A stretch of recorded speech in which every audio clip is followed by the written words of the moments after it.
boom. Oh yeah. Ah.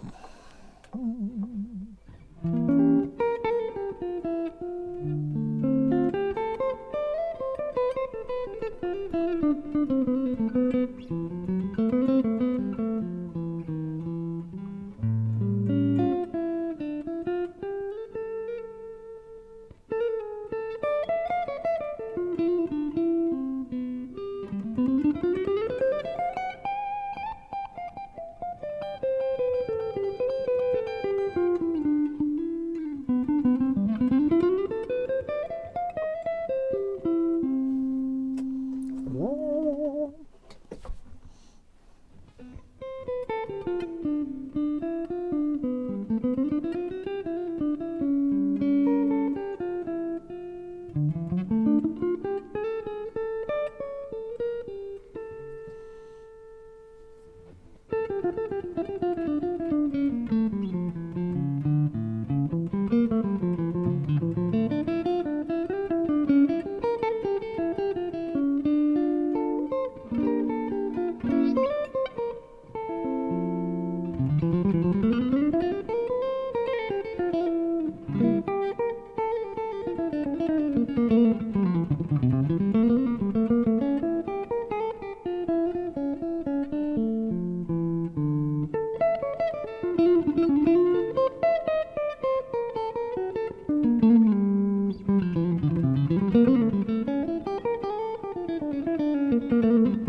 Picardy third for you all.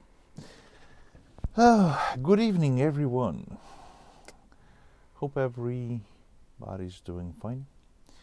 It's already New Year's Eve here in Belfast, Northern Ireland. And this live stream is sponsored by Chili and Wine with Capybara on the label. Yep. I just came across absolutely brilliant and hilarious live stream of Louis Rossmann of the Rossmann Repair Group. He's a New York-based businessman and entrepreneur who's fighting for right to repair in United States, and he's doing a fantastic job. This guy's he's a brilliant engineer, brilliant communicator, straight shooter, guy that really says what he thinks, and he got slightly under influence, and his live stream was really entertaining because he was answering question in a lightning round, so it was very quick and witty response from a guy who has its honesty just as a top player, and it was absolutely brilliant to watch this guy doing what he's doing. So I thought, well, I had some wine as well, so why wouldn't I go online and maybe get certain restraints that usually are there. and just loosening them up and talk about music and talk about how to play what you feel when you don't overthink stuff, or pretty much anything, because I always believed that music shapes us as human beings, especially when you're a musician, because you never quit being a musician, you never stop being a musician. And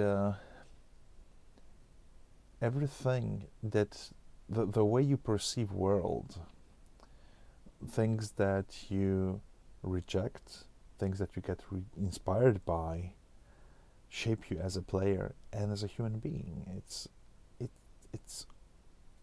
very uniform on both planes. And depending on whether you're more of an intellectual type or more of a emotional, sensitive personality, or maybe somewhere in between,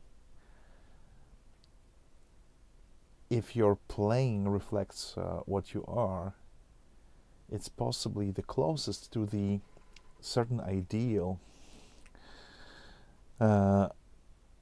that's been mentioned by the great Thelonious Monk in his guidance, like a set of ideas and guidelines to musicians. And he said something like that: a genius is someone who is the most like himself.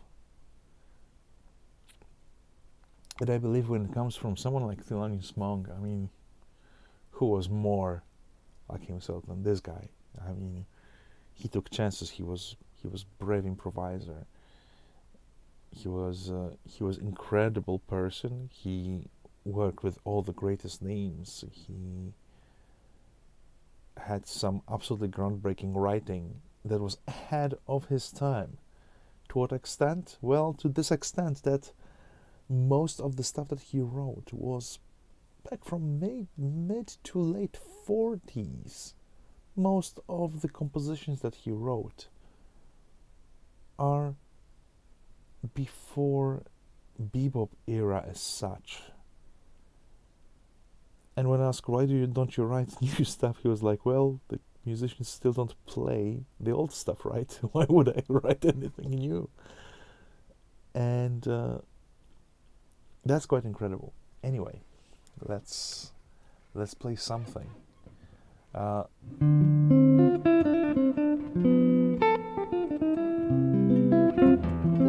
Depending on the mood, I like these chords. I like these old-style grandfather progressions. I like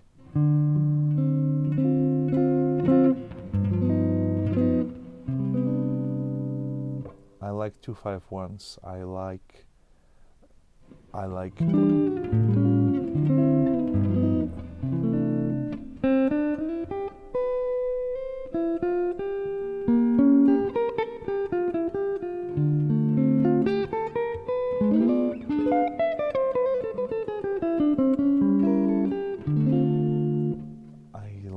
voice leading.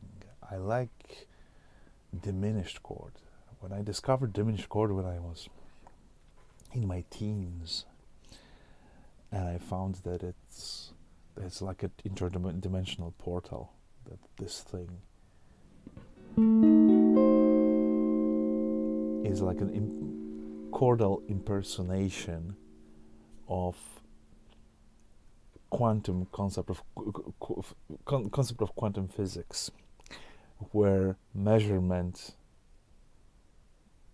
when measurement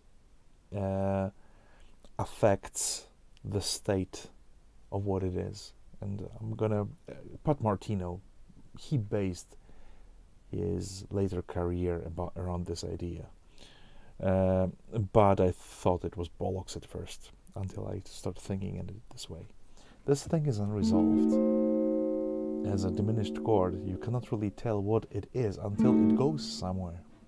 So this diminished chord can be a dominant that will lead us here, or it will resolve downwards.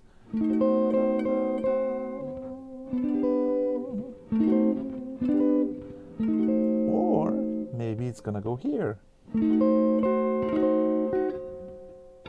to E major.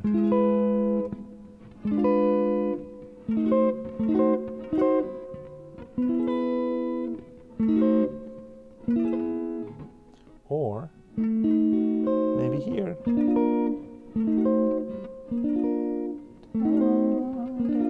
Or maybe here. Or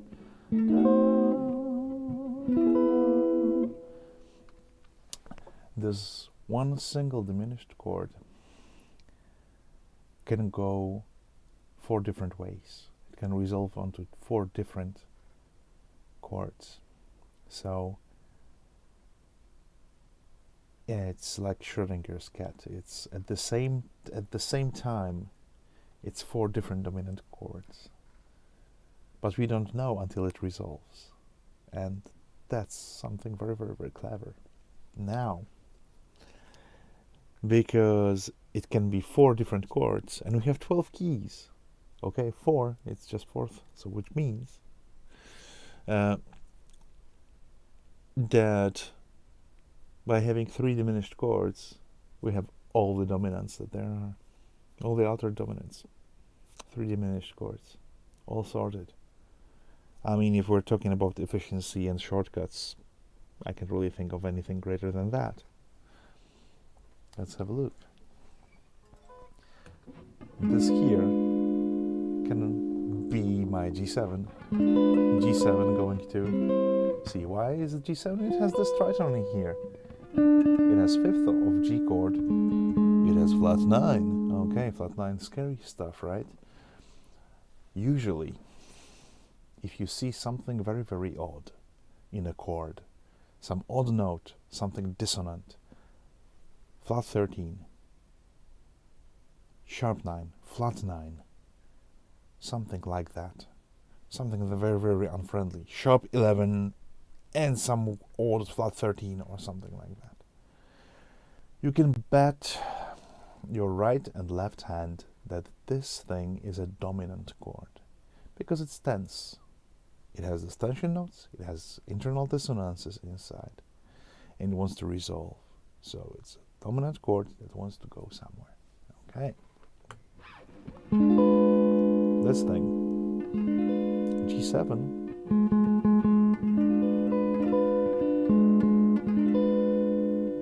but it has this thing, which is flat 9, it's A flat, right?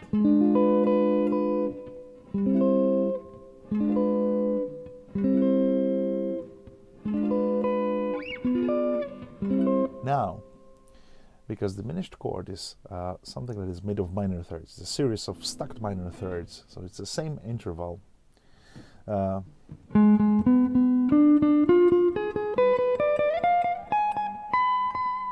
It means that I can use exactly the same shape to play inversions. I can hold my hands like my finger's been broken and they're put in the cast.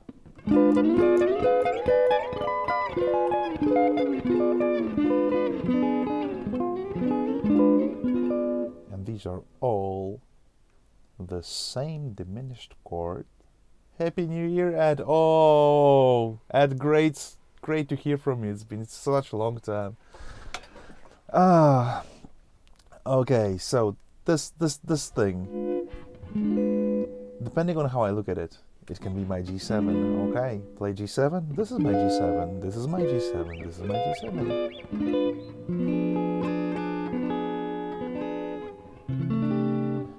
And let's find some nice chords that it's going to resolve onto.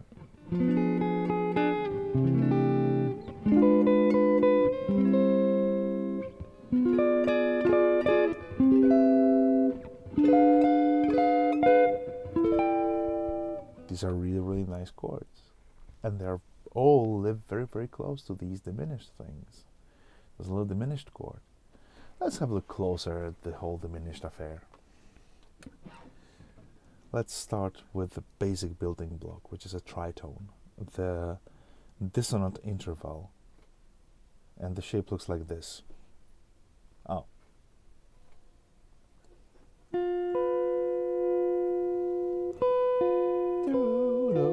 That's the tritone. And tritone can resolve in two ways. Each of these notes can go outwards, which means that the top note will go up and the bottom note will go down. So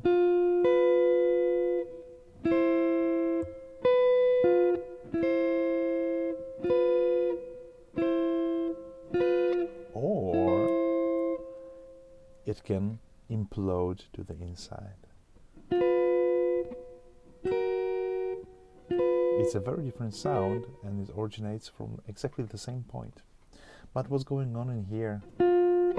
Now instead my bottom note goes up half step and my top note goes down half step. Okay, let's have a listen to both of those resolutions at the one after another.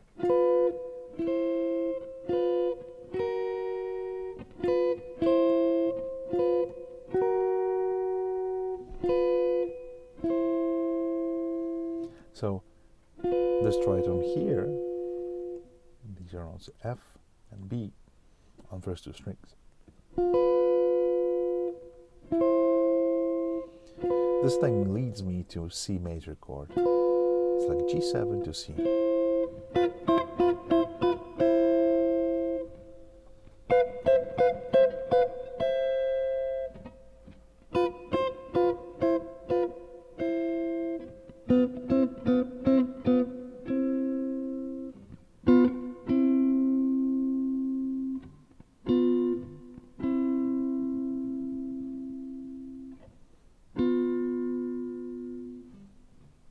Okay.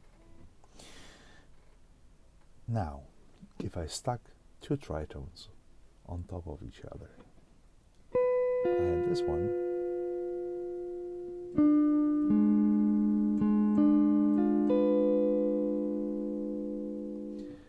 this is a result of putting minor thirds one on top of each other. So A flat, B natural, D, F, and again A flat, B natural, D, F, A flat, B natural, and D, and so on and so forth. When I put just minor third on top of each other, they're starting repeating very, very quickly, just after four notes. Okay.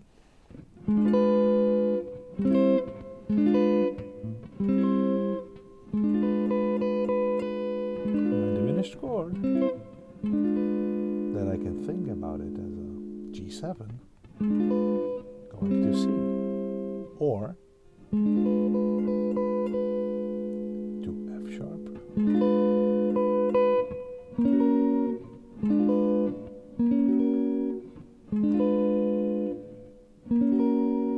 it's same rule. I'm resolving my tritone, my top tritone in this case, to the outside, so each note goes, lower note goes half step down, top note goes half step up.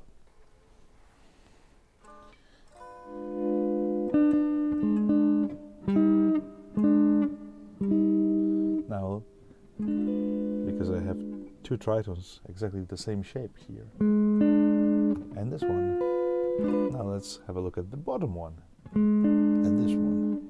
It can go here, or here, so it can resolve to A major, or to E flat.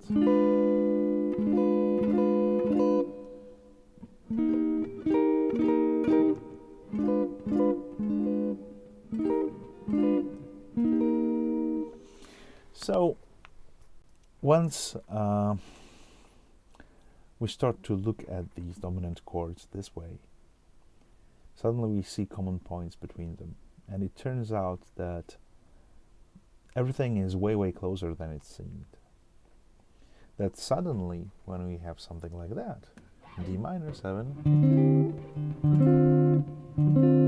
G7, C major, if I can spice it up in a very simple way. D minor 7, D flat 7, and C major. Okay, why D flat 7? What the hell is that and why? Well, it has the same tritone. So basically it's like having this diminished chord in there.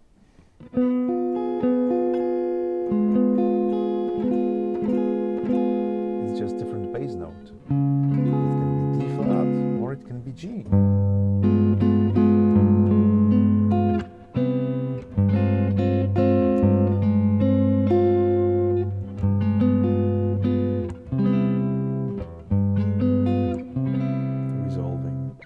So right now, without using too much of a brain power, because again, it's all because of the capybara from Chile. I can just feel these chords and these voices being glad. One of the things, one of the tools that is absolutely brilliant to fill the gaps in between chords. Say I'm gonna go from C major to D to E. C major, D minor 7, E minor 7. What would work in between those chords? Because our C major scale doesn't have an answer in there, right? C, D, E, F, G, A, B, C. There is no C sharp, there is no D sharp, there is no D flat, there is no E flat in major scale, C major scale, right? I can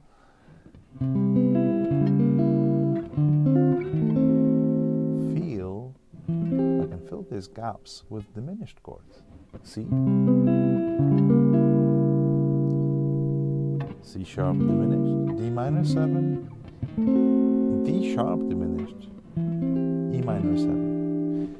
E minor 7, I think of this chord as being actually C major chord, with E as the lowest note. They're kind of equivalent, really.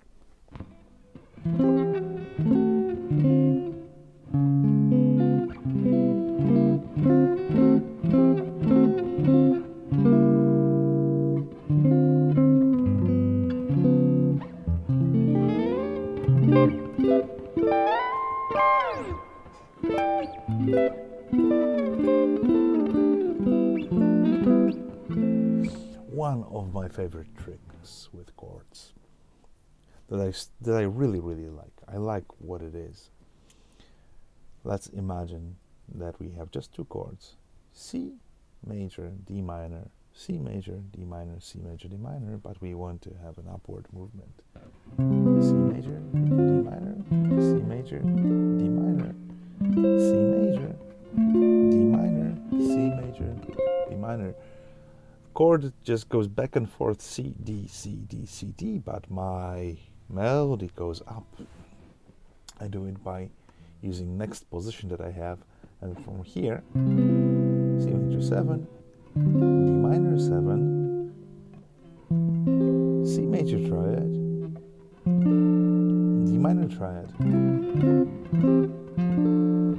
My top note, da da da da, leads the melody.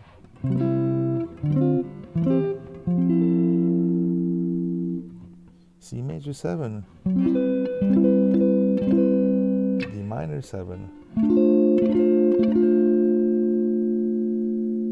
I can make C major 9 in here, or C6 9, D 9, D minor 9.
Thank you, G, and Happy New Year to you.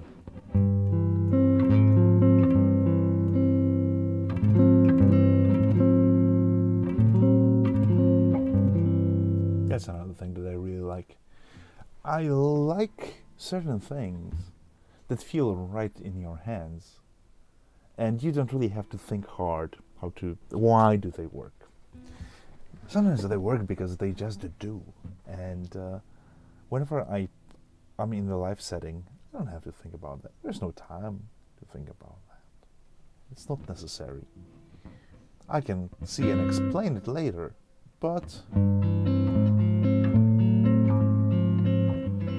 there's something quite beautiful, and it's very simple. I'm holding C note here on top of the 5th fret of G string, and I have G and E here,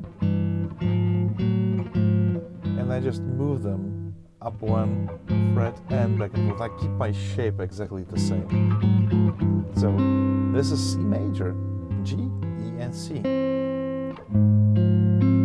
This is F minor. This is D7 over A, or A minor 6, depending on how you look at it.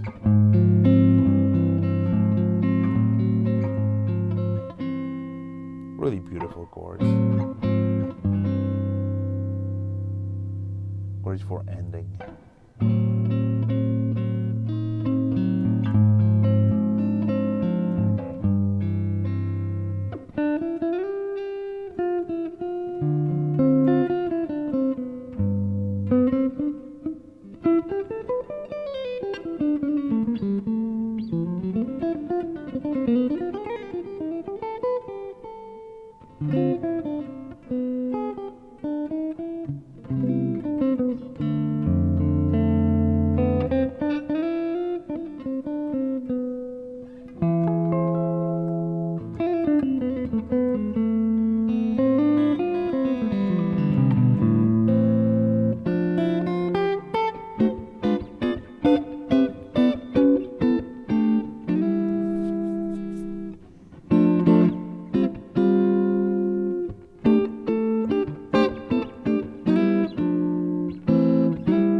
Spicy.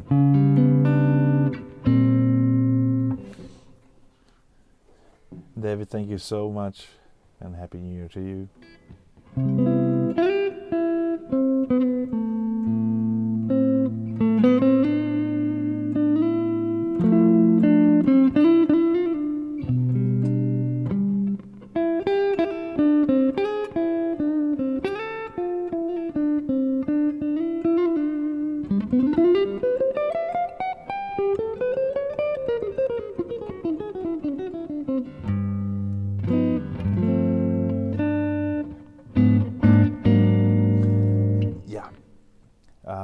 Reharms. That's another thing. I like game of taking chances when trying to reharmonize tunes or making a spot-on arrangements. Just something that you can work out like that. It just happens, and you discover beautiful things. So, I guess the first one that I did was the Petula Clarkson tune. It was the first one that I did. Emil, thank you so much. Happy New Year to you. I did this pretty straightforward reharmonization of Petula Clarkson, and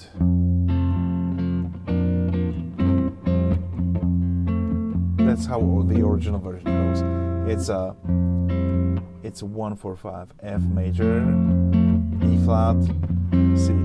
What I'm doing here is I'm trying to capture the original sound, at least for now, just to show it. And I'm holding F, so it's like it's vamping. It stays there. So it's F on F, B flat on F, and C major on F. Looks stretchy. It's really not that stretchy. I'm just playing 3 notes with my little finger. So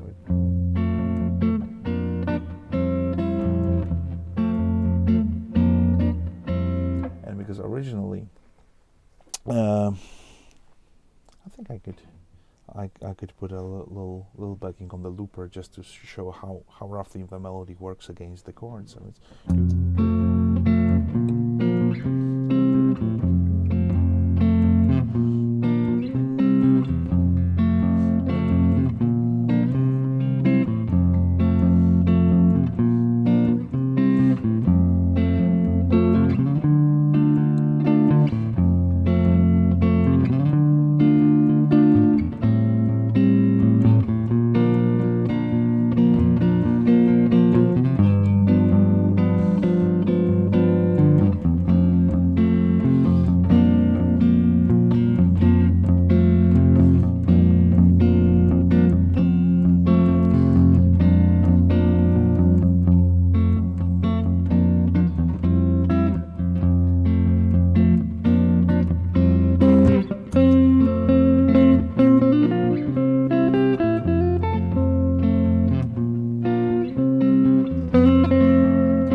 in all honesty, I have no idea who wrote the song.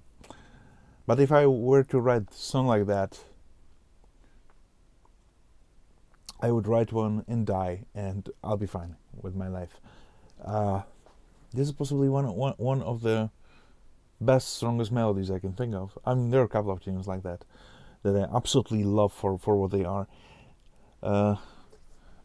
Elwin, thank you so much. Yeah, and sorry for the tangent again, but I think that pretty much the tradition of writing great melodies stayed with us until 80s. And there's something happened, and tunes stopped being melodic. Pop music, rock music lost this thing, this Carole King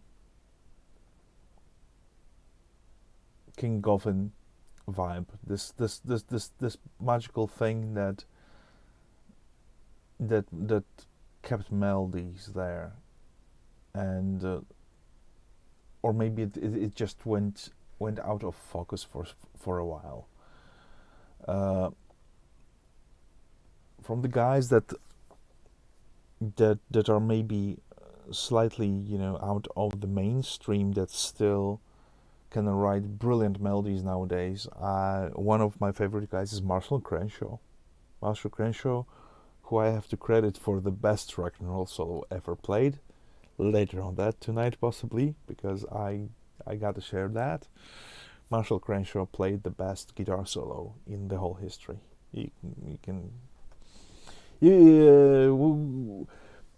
We can maybe discuss that or something. I mean, it was the one that it contains everything. In my view, it's the best solo on the tune that could be played. But I'll try to defend my case in just a bit. But going back to Petula Clark's Downtown. Fantastic melody, and it's all chordal. it's just chord notes. When you hold the chord, if you hold the chord and do nothing with it, just pick right strings, the melody is there. Literally, there is nothing other than chord tones in this melody.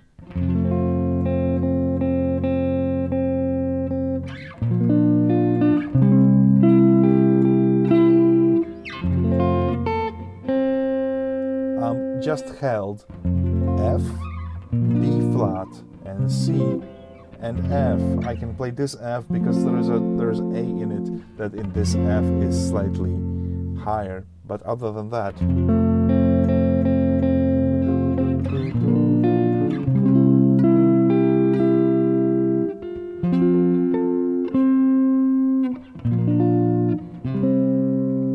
absolutely incredible. Chord tones. Chord tones. Chords that will always show you the right notes. That will always point you to the strong melody. And I know that I've been, I've been bragging about it like like a broken record. Another thing that I absolutely love, Eric Johnson's Cliffs of Dover.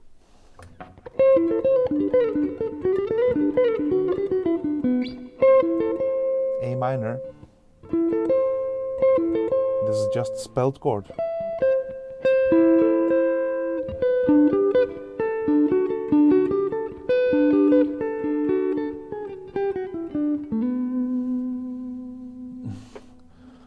Oh.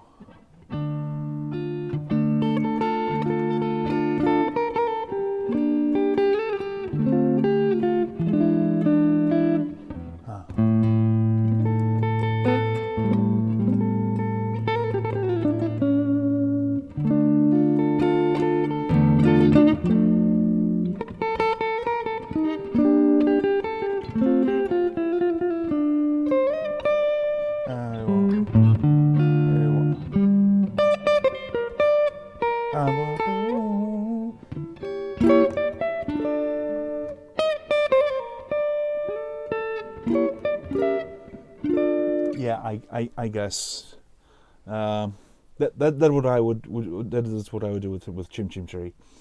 Last time I played it, I was 9 years old and it was on a piano. So sorry about that. Try to. Oh yeah, absolutely. Oh my God.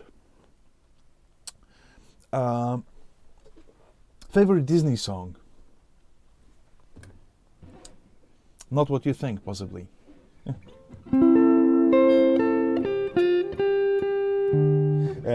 I'm in F. I want to be in C. Okay.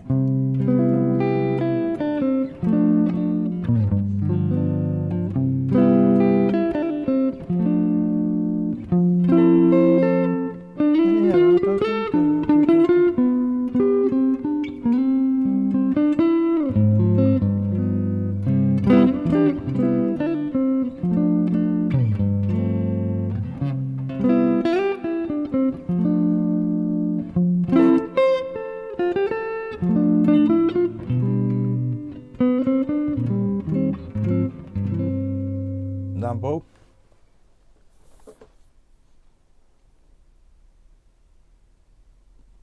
What else? Beautiful Things. They just play themselves. If you if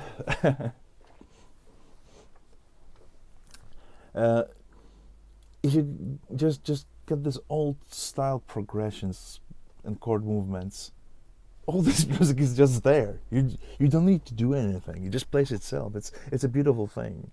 It's a beautiful thing. When you try to learn it, to enforce it, it's I had one of the possibly maybe not worst experiences, but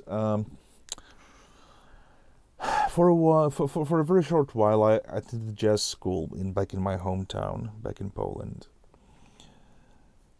And it was one of these soulless experiences. It's like, oh yeah, this is Joe Pass arrangement. Just learn it.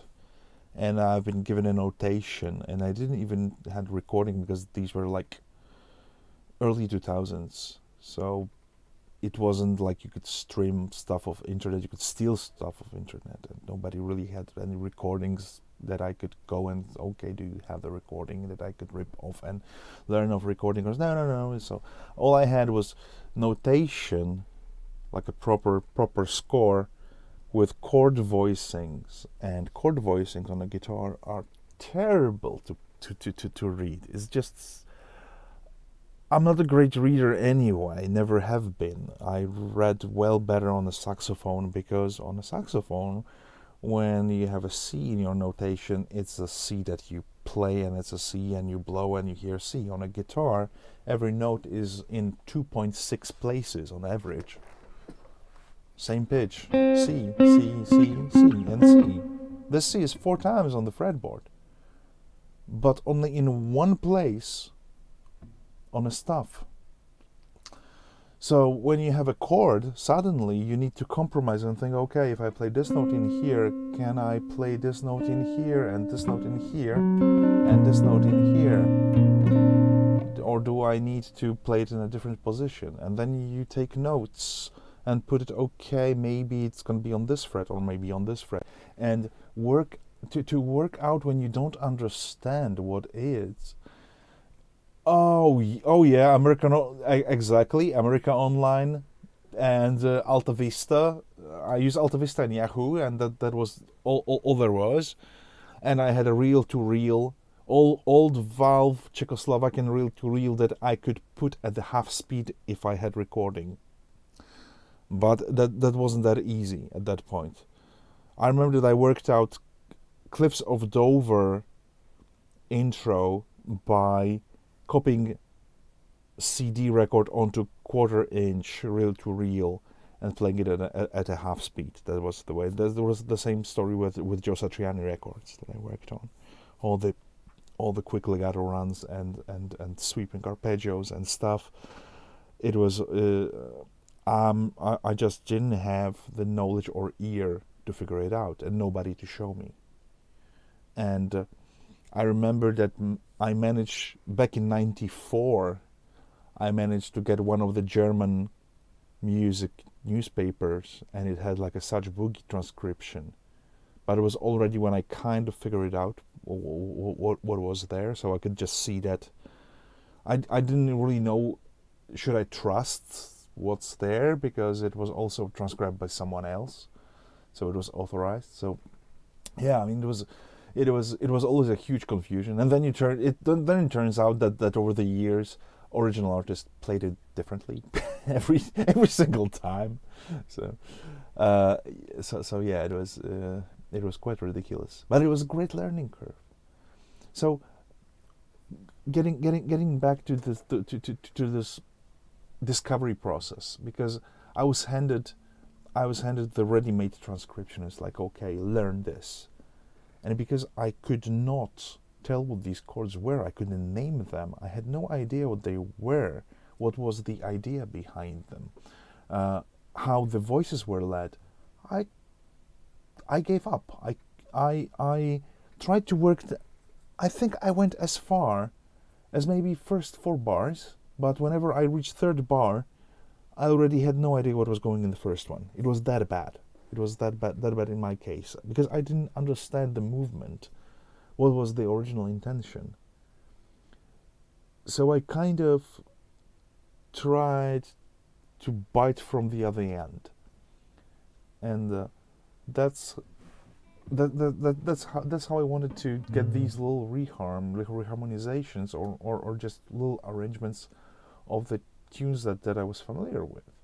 And then I discovered that, hey, it's all there. If you play right chord in the right position, the melody is usually there, or it's very, very close to being there, right? So I can play familiar chord, well overused F major 7,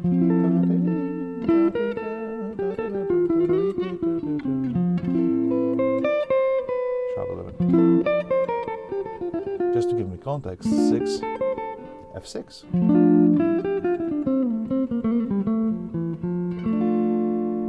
So it's not about knowing all the inversions and all the voice leading, because I cheat all the time. It just feels more natural for me.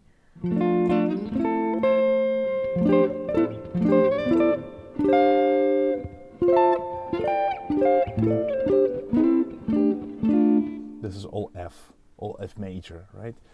So I think of them, this is F major. It doesn't matter if it has 6 or 9 or major 7 or even sharp 11 sometimes. It's still major. It's my one chord. It's just, I'm just shaking the kaleidoscope with the same elements, because these color notes, 9, 6, major 7, suspended 2 instead of third. They don't change the overall character. They still point, okay, this is a 1 chord. It's not a dominant. It's not something from outer space. It's not something from outside tonality of the key. Right? It's even this thing as a little movement. This is sharp 11. Wow, dreamy chord, beautiful dreamy chord.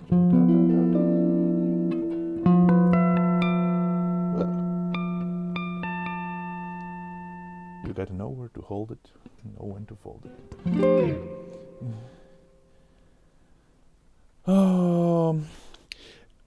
If I knew Chimay, I possibly could.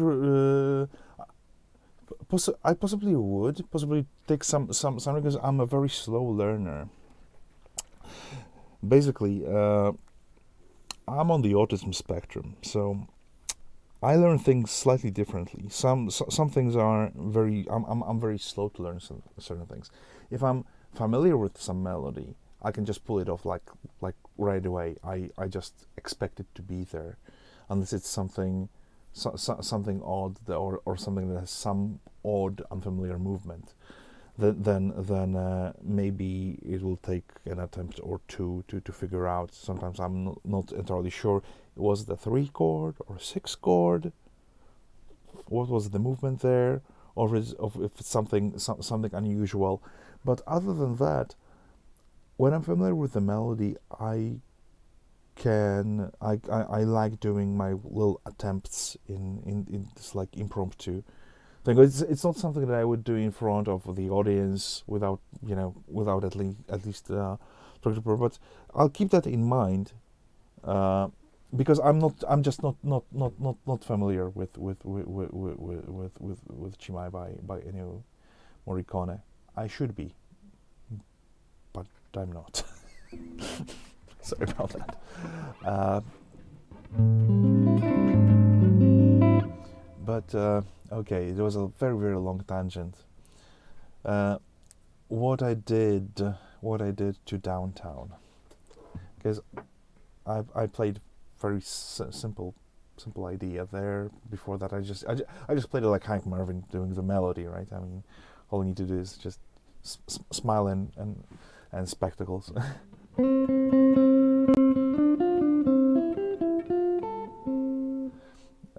And it's oddly satisfying. I love playing simple melodies. I like playing Shadows tunes. Oh my god, it's an art unto itself. I don't know, there was something among guitar players that, like, there was a shame in playing beautiful melodies or playing something simple. And I think that Hank Marvin, who never stopped. What would I say would be the biggest difference between comping and soloing? Honestly, I would say on the inside, it's pretty much the same awareness of what's going on musically. When I'm soloing, I'm playing the chord. I'm relating to the chord that is being played, right? I'm just playing single note or double stops or even single.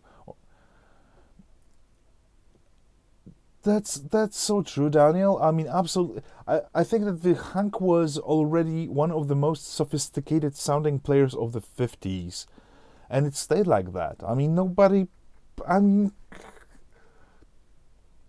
Gilmour's soloing and clean sound is directly taken from this era. I mean, Hank did all this stuff with his bare hands. I mean, Strat, Vox, and an echo, and the echo is more like a flavor thing. I mean, he still sounds great without it. I mean, he had what he used what he had. But to me, it's oh my god, this guy never stopped being better and better player. It just doesn't make sense. He's almost 80 right now, and he still sounds brilliant. He sounds better than ever. It's just incredible, and it's impeccable. I mean, right now he's got like a gypsy jazz quartet, so he's exploring different styles. But whenever he does anything shadows related or just, I mean, he's terrible. How could he do that to us?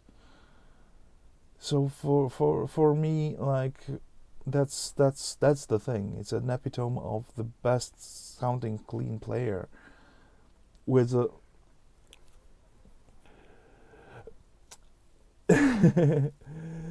yeah, he's considered uncool, but every guitar player.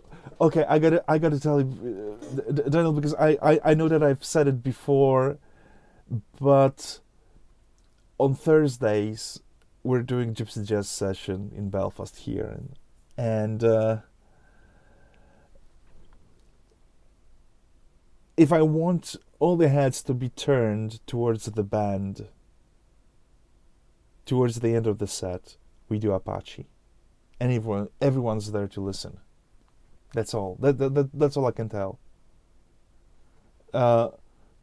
Sleepwalk and Apache, or pretty much anything Hank. I think it's kind of coming back. I mean, it's so distinct that people don't question whether it's cool or not. They just listen. It's kind of like an unwritten thing that if you bring shads, you're bringing something good, and yeah, I mean, I don't care anymore. I just love it, and I admit that it's you know, it's just unsinkable. It's something that is it's bigger than a guitar itself. This legacy, and pretty much, you know, Mark Knopfler, Gilmour. I think Jeff Beck as well. I mean, Jeff Beck also reached slightly before that, right? But I mean, I cannot really think that in reality there is someone who, you know, especially around here, who was not influenced by Hank, who's still around, and that's absolutely brilliant. And he's still kicking, and he's a gentleman. He still plays. I mean, you know, it's just otherworldly that this guy always had control over tone. What you know, that he had the solid tone. In some cases, on a bridge pickup back in the 50s, where everything sounded thin. I mean, you don't have really big sounding guitars, right? George Harrison's guitar on Beatles records sounds. Yeah, exactly. So, I started watching him very closely, especially recently, because now with all the videos all around the internet and the last reunion tours of Shadows, when you can clearly see what he's doing with his hands, you know, his perfect control in there, that he's got the gear shift at all times in his hand, and the place where he's picking, that's the key thing. He's almost always in here, very close to the neck. So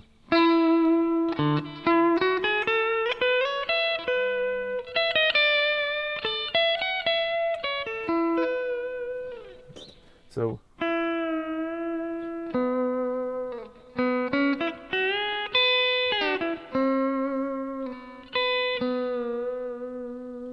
and the way that he turns his vibrato, it's all intentional.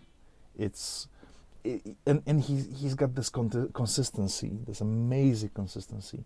What I also noted is that in certain tunes he shifts positions to sound right.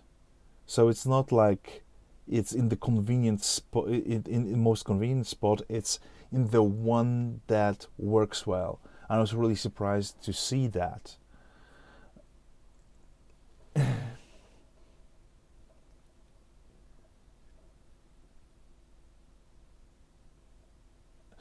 Oh, David, this you're bringing very, very important point.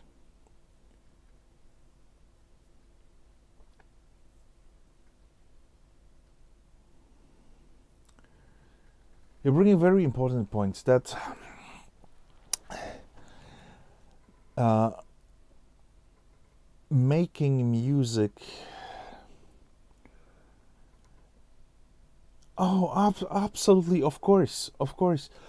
For me, this is always has been. I mean, not always, not always. I learned that. I learned it hard way. I learned it as a working musician.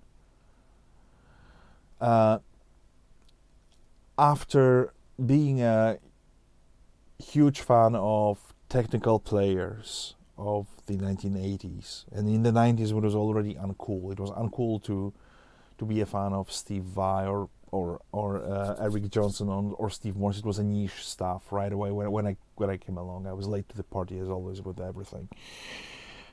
Then I took a deep dive in Frank Zappa's stuff, and I listened to all of that, everything, and it was sophisticated entertainment.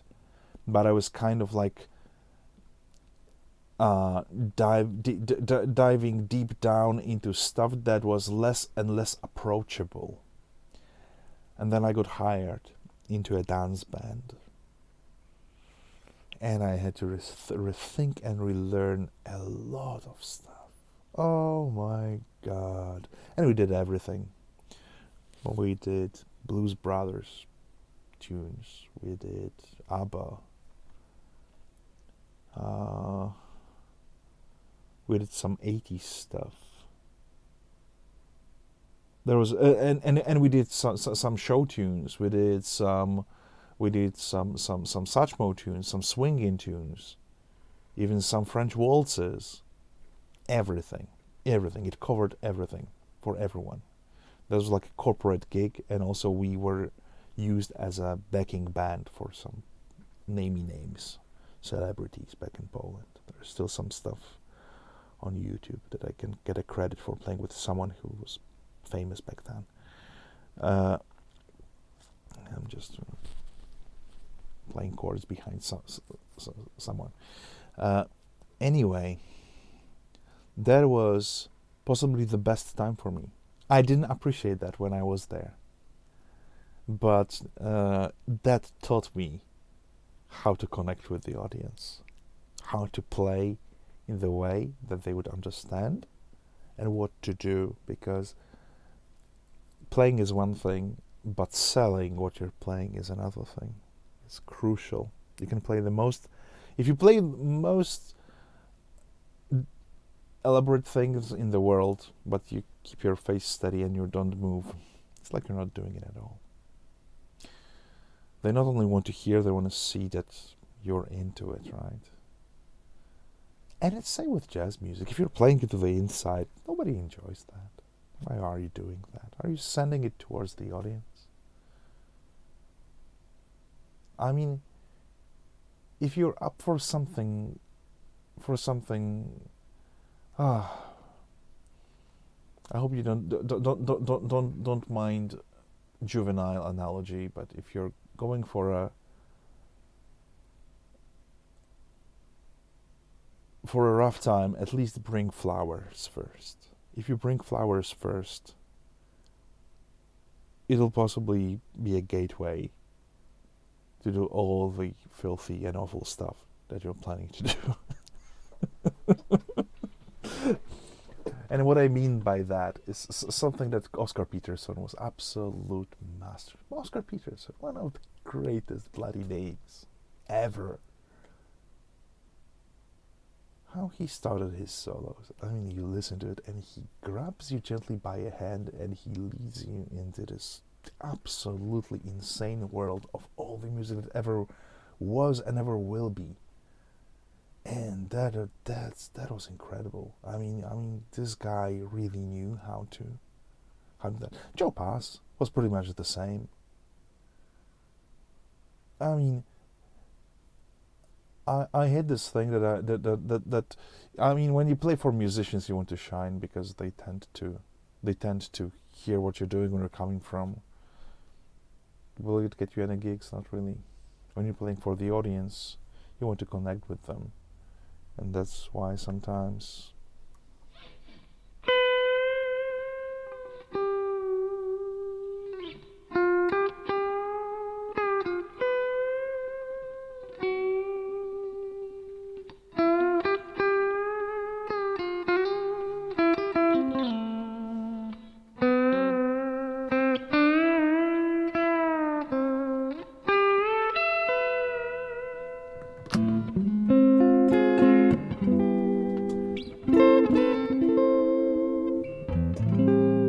Now, these guys that were listening to this tune for past 40 years, or 50 years, or 60 years, and it means everything, it means different things for everyone.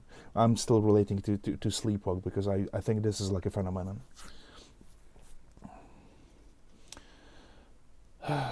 Oh, Daniel, speaking of Chris Barber band, I have a very, very odd and very close connection. I don't know whether you possibly know or not.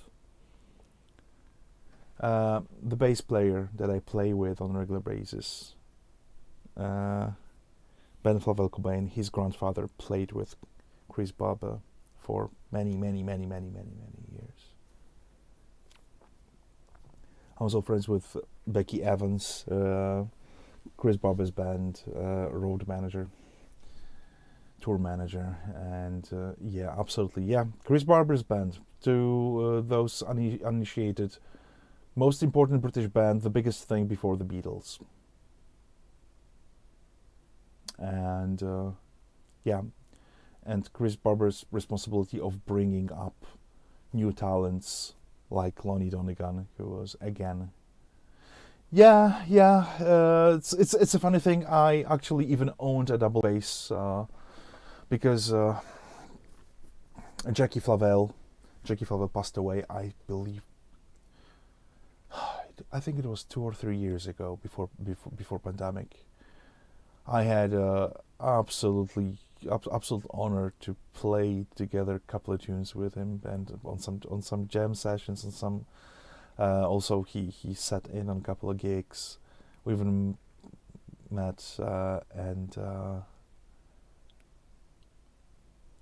we played some Dwayne Eddy tunes together. He was incredible player.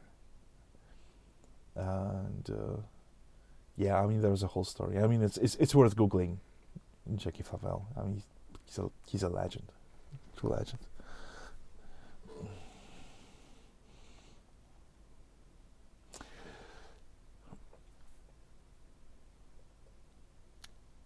You see, David, we're pretty much on the same page with staying close to harmony and.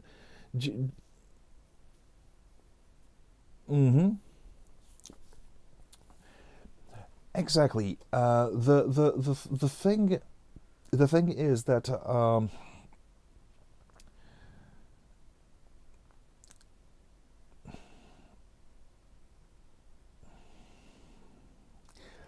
yes, exactly. I think of the pioneers.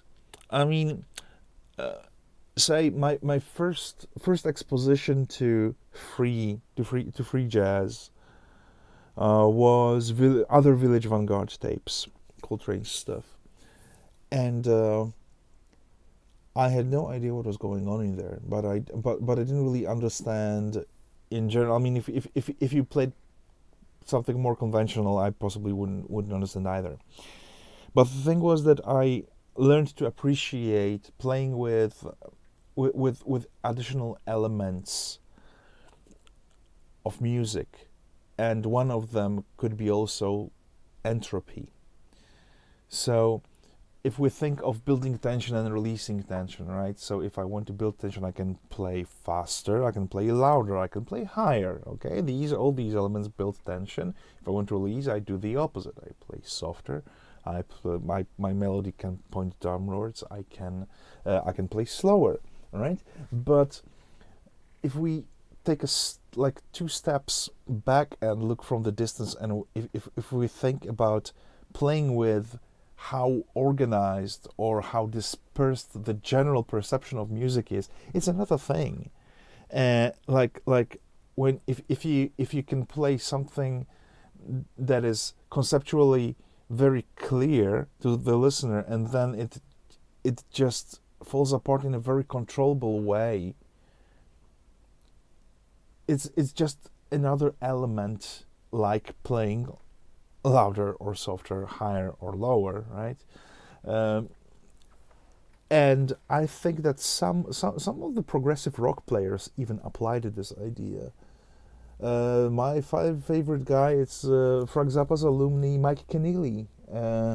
He uses this all the time. Element of surprise when you have strictly arranged song that is very well put together, and it keeps you there, and then it goes in some very very very odd ways, and there's something, something that feels that it's not right, that something is grinding, and in just the right moments where you expect the culmination, it all falls back to place. I mean, it's again, for us as players, one of the most difficult things is all the temporal relations. So planning the form, knowing when to put the climax, or to put something that is that there's absolutely no way up from there, and when you want to release, right? So I think I'm gonna have a look. I'm not sure if I got it on this computer. No, I don't think so. Anyway, I still use it sometimes with some students whenever someone comes around. In the first volume of Jamie Aebersold, Jazz: How to Play and Improvise, the blue one,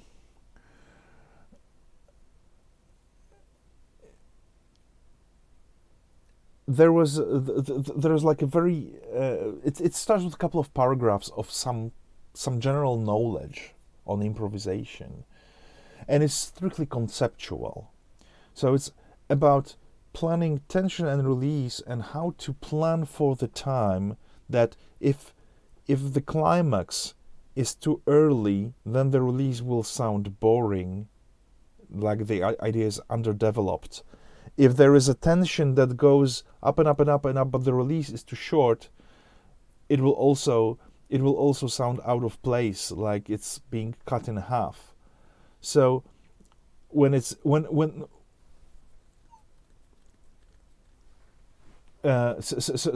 it's timed just right, we perceive it as a well-paced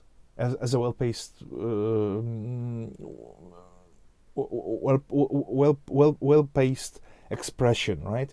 And I started I started paying attention to it way more.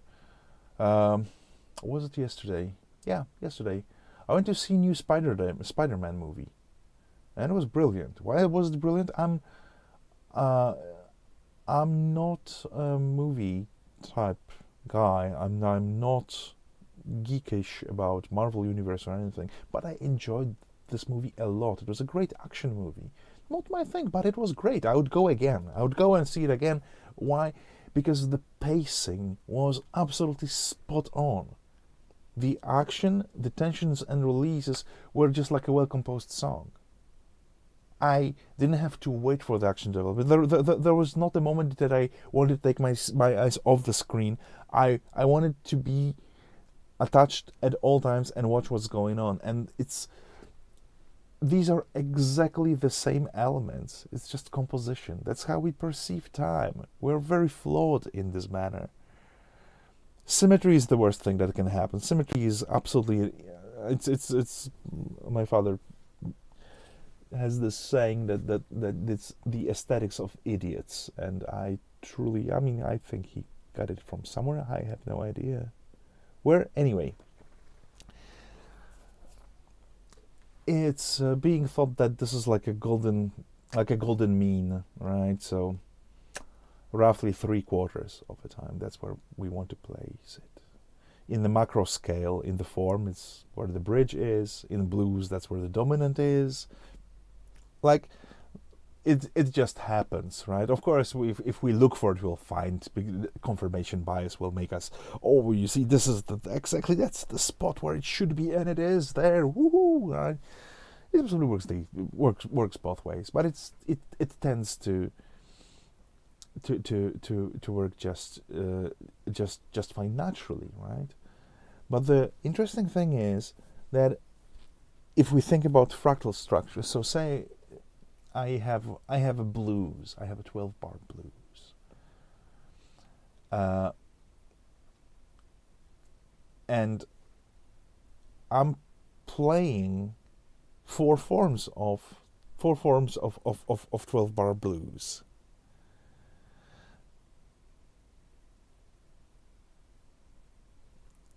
In every single form,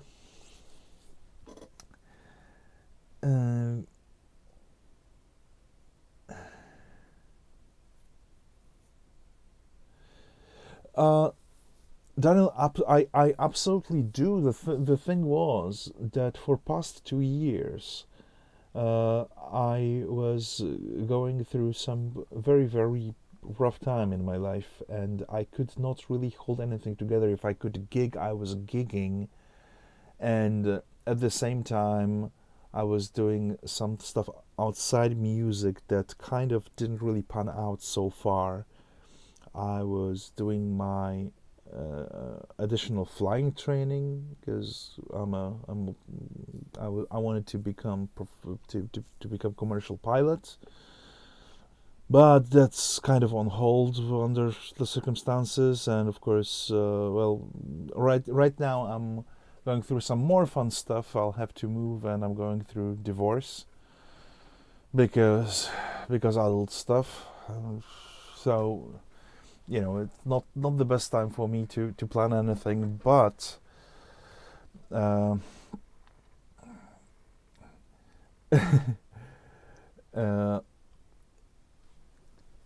but in general, I believe I believe that with learning and teaching,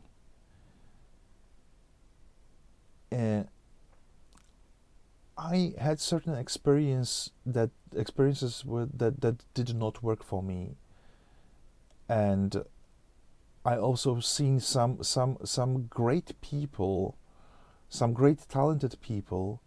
I also gave lessons for like 4 or 5 years back in Poland on a regular basis in a community place, and I had around 60 students at peak, I believe.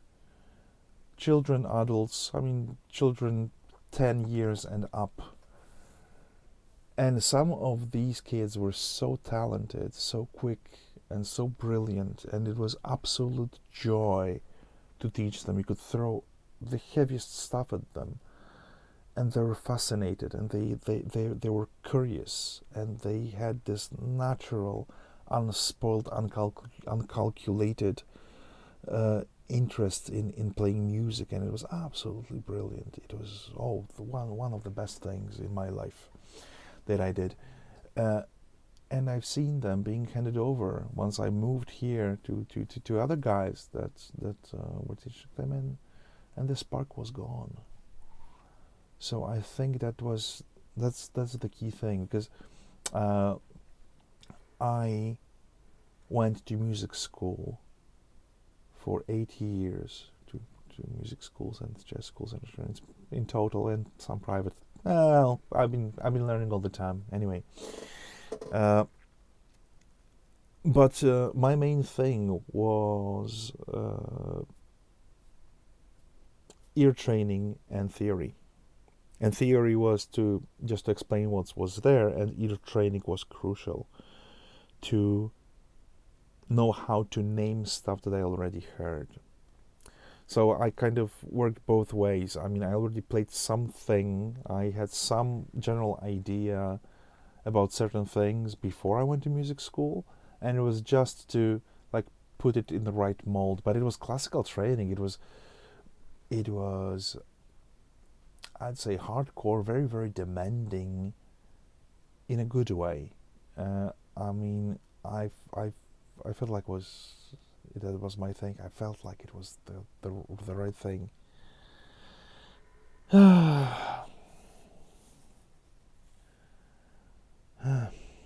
David, no problem there. I mean, just live and learn. But music is a saving, it's a saving grace to me. If it weren't for music, I think it would be way way harder to cope through this time. Uh, I mean, this is my main focus. I mean, it's again just to make the best, and like I believe that this is something that we never stop learning, really. I mean, in terms of music and coping, and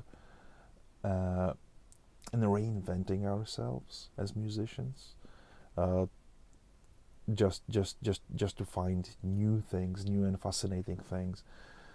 And honestly, I was in such a bad shape for recent years that I listened to very little music in general. It was At first it was I was gigging full time with my gigging full time with the dance corporate band and learning material, because there was a lot of it. So it was like a first very very demanding phase.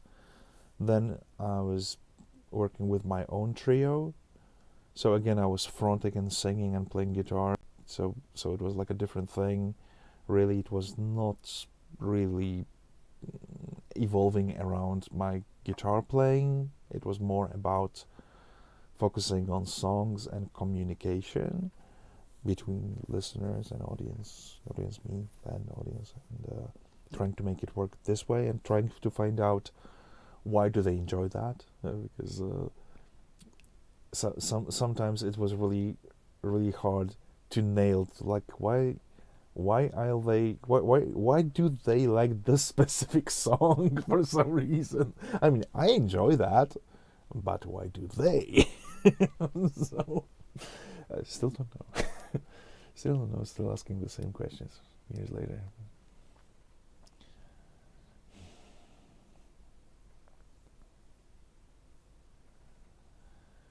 Yeah.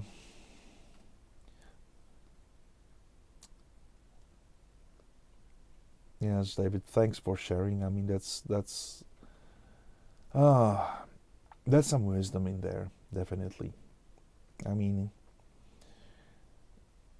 it's also, for me, this was this time of feeling lost. The older we get, the older we get, the more we find out that nobody really has a clue what's going, why why certain things work this way, why the world works this way, and the ones that claim that they know, they're lying, or they're just too young, or they don't know everything yet. Anyway, so right now I'm in this joyful phase where I try to do my best to to use my musical language in the context that is useful. So having a jazz quartet, we're playing with gypsy jazz with some brilliant players, but my gypsy jazz playing it's not like I'm faking it. I just don't really see a point of trying to imitate Django. Everyone else does that. And again, I'm a poor imitator because of my very, very poor musical memory. I am inspired by the way the way Django played. He was a genius, definitely. I sound more like Chet Atkins, not Chet Atkins, but Les Paul sitting in a gypsy jazz band. So it's like it's old style swing.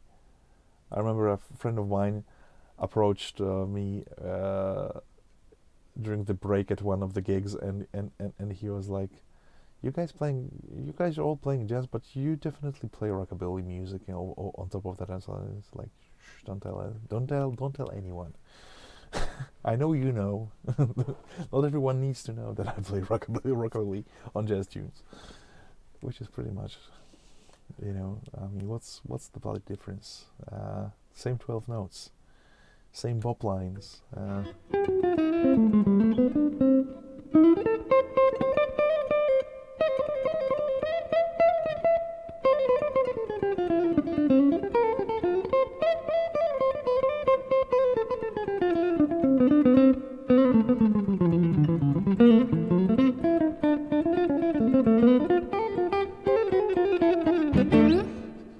Something that possibly, something that Cliff Gallup would do, with Gene Vincent, obviously. Something that Danny Gatton possibly would do, and something that Brian Setzer possibly would do as well. I mean, this is like, it's like a junction of those two worlds, and the closer you look at it, it's same Bob. It's Bob. It's Jimmy Bryant. There's Jimmy Bryant in there. There's Les Paul in there. There's Django Reinhardt in there.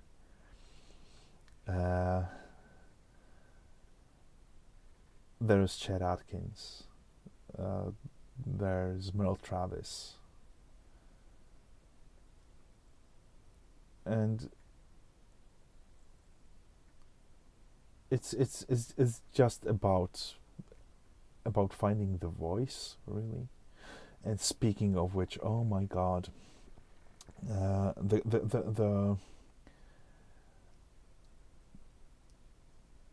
again getting back to imitation.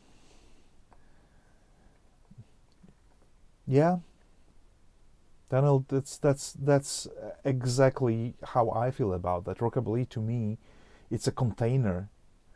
Oh yes, oh Johnny A, brilliant player, absolutely. The problem is that I only have Spotify that tends to shuffle, so I'll need to get to like have a proper album top to bottom. Yes, Johnny A. Speaking of the guys that are impossible to replicate and to copy, to me, one of these guys that I have this odd hunch, but there aren't too many players that are still alive that I truly adore, and one of the guys that is absolutely impossible to keep up with, impossible to catch, is Albert Lee. Albert Lee, he broke the code. He's got his own voice in the style that was developed over the years, and everyone was borrowing from everyone else, and suddenly you got this guy coming from England back in 70s and doing something that is 110% in the style, but it's absolutely his own thing. I have no idea how, though I know who to ask. Oh yes, oh Gatton,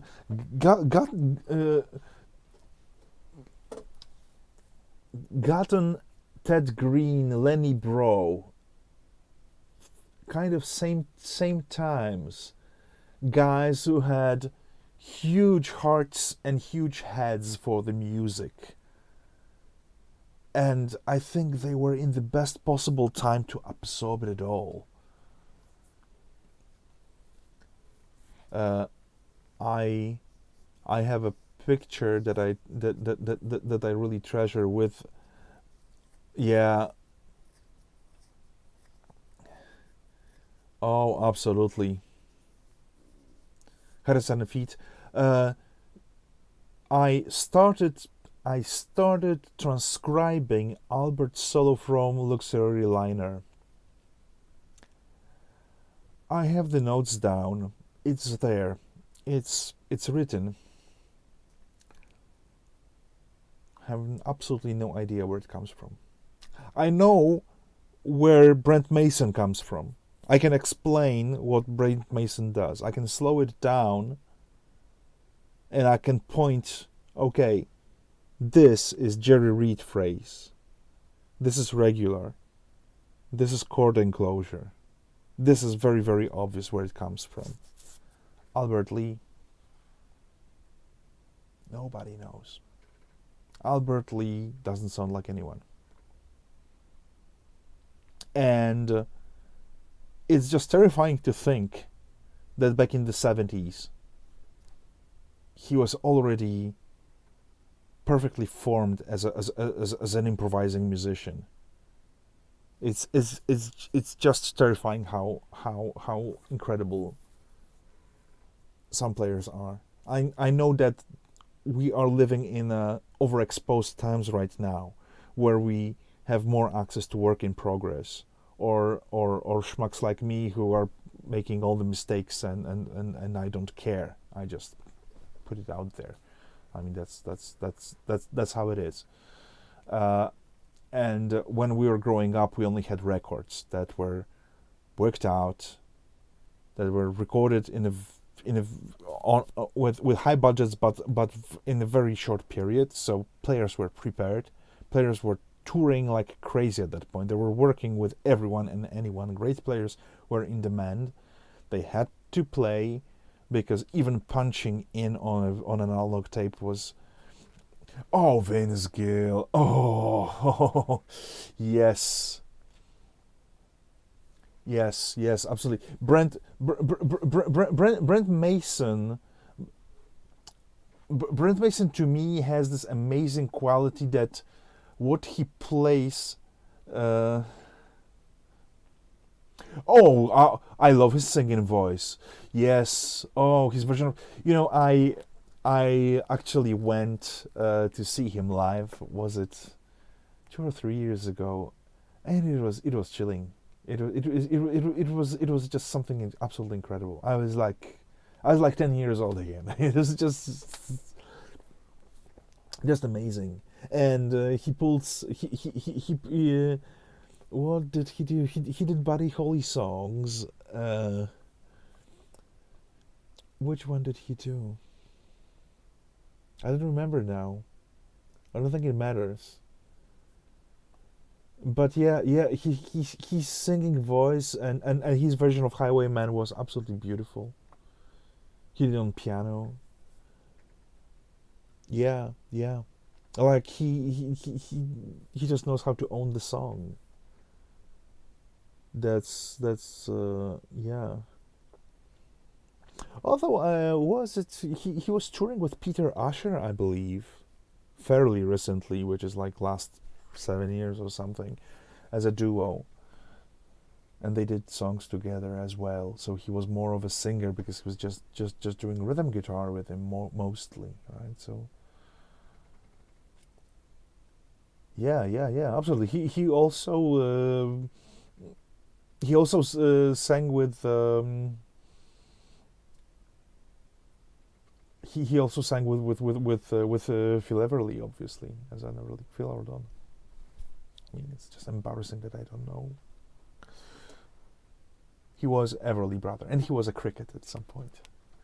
I mean, like, come on, like, all at once. It's just too much. Being such an incredible player and singer and being involved, and of course, there was this one more guy, fairly unknown, I believe, Clapton. Yeah.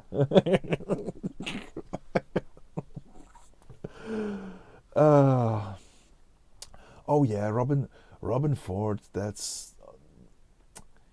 He's like it's a class of its own, because this is like this jazz rock coming from a very strong blues foundation. Again, someone who made his, like, pretty much working around very specific musical language. Larry Carlton, another one.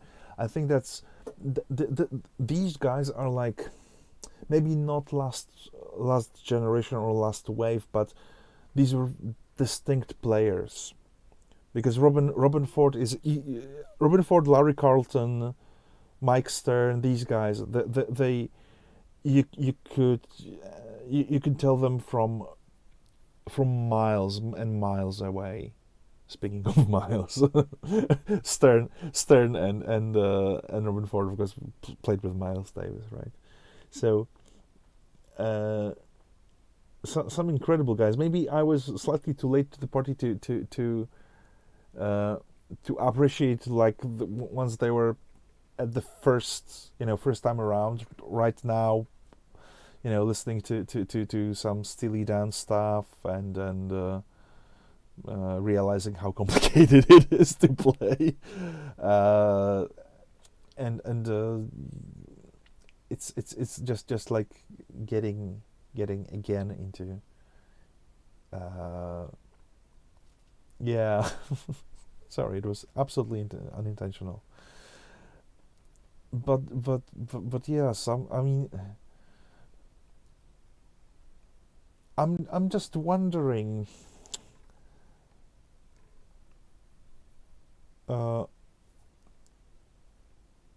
That all these guys, every single one who inspires all of us, whoever it is if it's Jeff Beck or Knopfler or Gilmour, from whichever times, all these guys have their individual voice on a guitar more than anything. Like that was the intrinsic value of having a player, having distinct players. Even you had even distinct session players back then. I mean, Hal Blaine sounded like Hal Blaine while he was drumming, right? Babbitt was sounding like Babbitt on Motown Records, and Jemerson was sounding like Jemerson. Don Rundy was sounding like Don Rundy. I mean, these guys, they came with these qualities that they could make a hit record by applying what was there.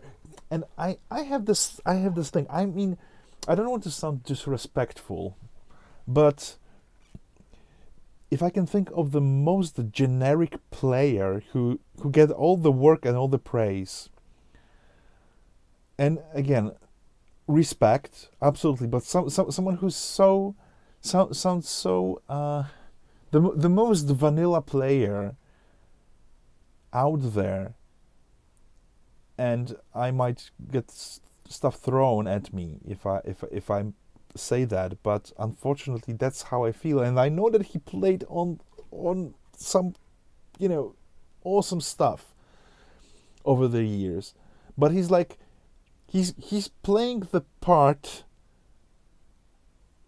Most of his parts are so much blended with song that they don't stick out, which is a good thing, and that's why he's a guitar hero or anti-hero. And he's like the dream session player, but at the same time he sounds like if you had like a GarageBand collection of guitar loops that you want to use on everything. And I wouldn't be surprised if he actually recorded the Apple loops for GarageBand because of that.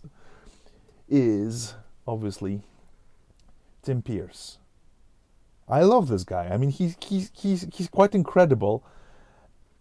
But it just sometimes feels maybe not offensive, but it's just like, oh, what would you play there? Oh, I would play this, and he plays something so painfully obvious.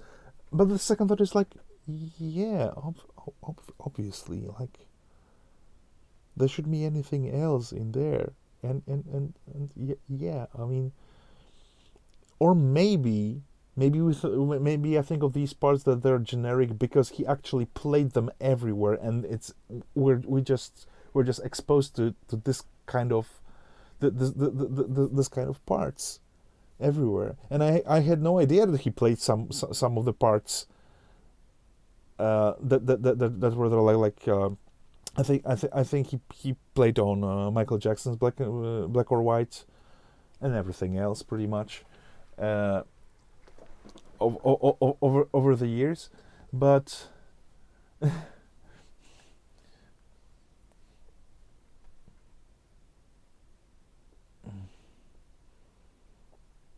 oh yeah, Eric Johnson is an Eric Johnson. That was a life-changing thing for me.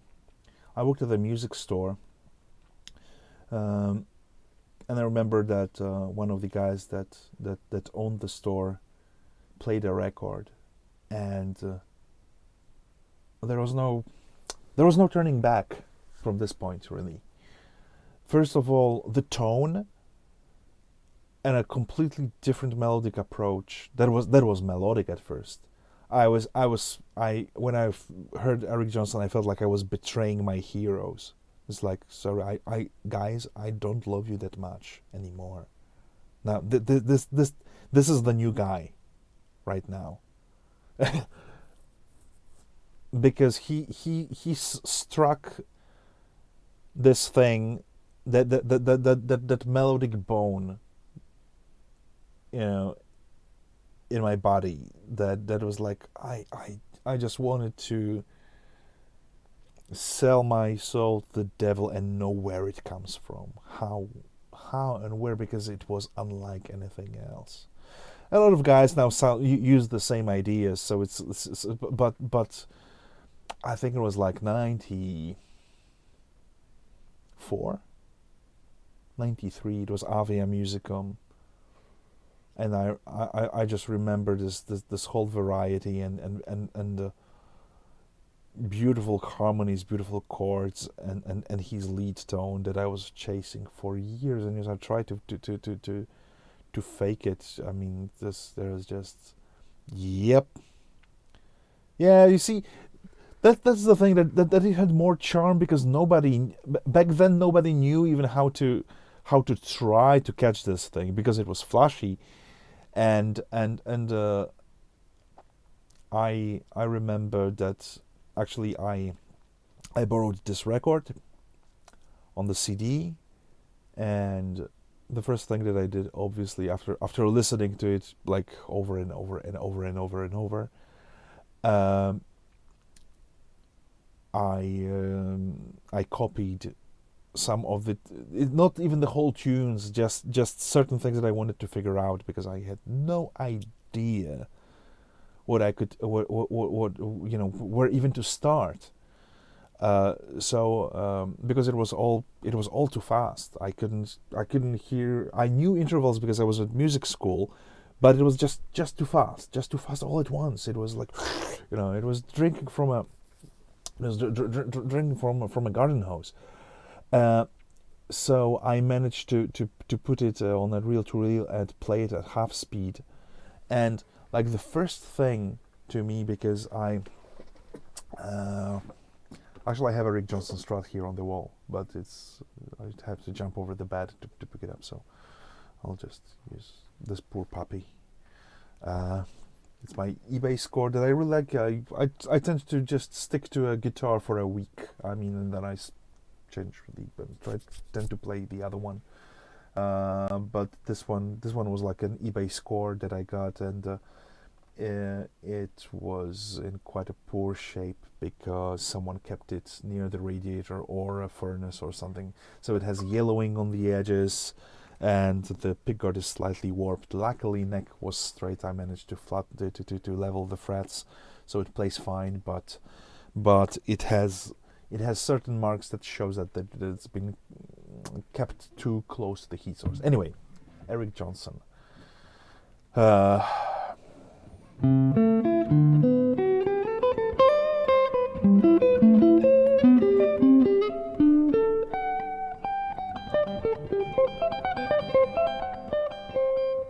These chords, they changed everything for me.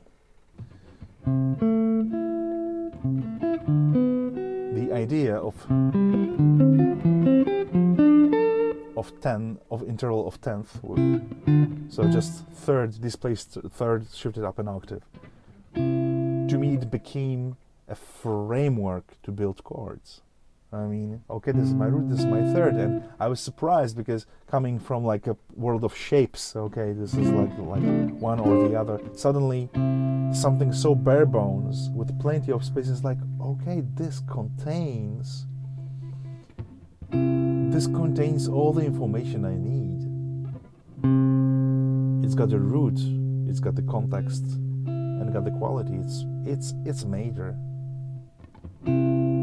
If I need a fifth, I will only need it if it's going to be augmented, or if I need flat 5, or if I need sharp 11, right? So this thing, to me, what it made me think it was like singing in voices at school, singing at the choir when we had like 4-part harmonies, and we were singing some of the Renaissance stuff.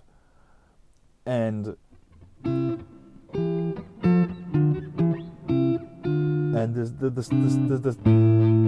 this kind of movement, it was absolute. I can't really think of anything more important that happened when I started inverting them and because again I was stupid and still am. I liked to see the movement of the voices on the neck, so I didn't translate my fingerings onto something that was more convenient, but to something that I could feel like the voices are moving. So whenever I did this one, I wanted them to follow strings. And this one, although this possibly would be the yeah, exactly. That's the piano idea, right? That translated to the guitar makes it completely different thing. I played horn at school. I played tenor saxophone, so chordal stuff was pretty much just take what it is. I also played piano, but I was too slow to think in harmonies on a guitar to this extent to know. I learned my chords by knowing the triads and just shifting. Okay, so this is B, so C is here, G. Okay, we're gonna end. This is D, so I need E, this kind of thing. So it was like it was from a very bare bone idea. I didn't want to follow because learning shapes just didn't make sense to me. It's like, okay, I played piano, I know where the notes are. I want to know where the notes are on the guitar. Because I played piano and now I want to play guitar, and to play guitar, I don't want to learn then shapes. This is stupid. I mean, guys that are playing at the campsite, they use shapes, but they don't know how to play piano. They don't know how to play melodies. They can only play C major, D minor, and the G. I want to know where the notes are. But I was a dum-dum, and it took a while. First, I started to learn simple triads that I could play with one finger.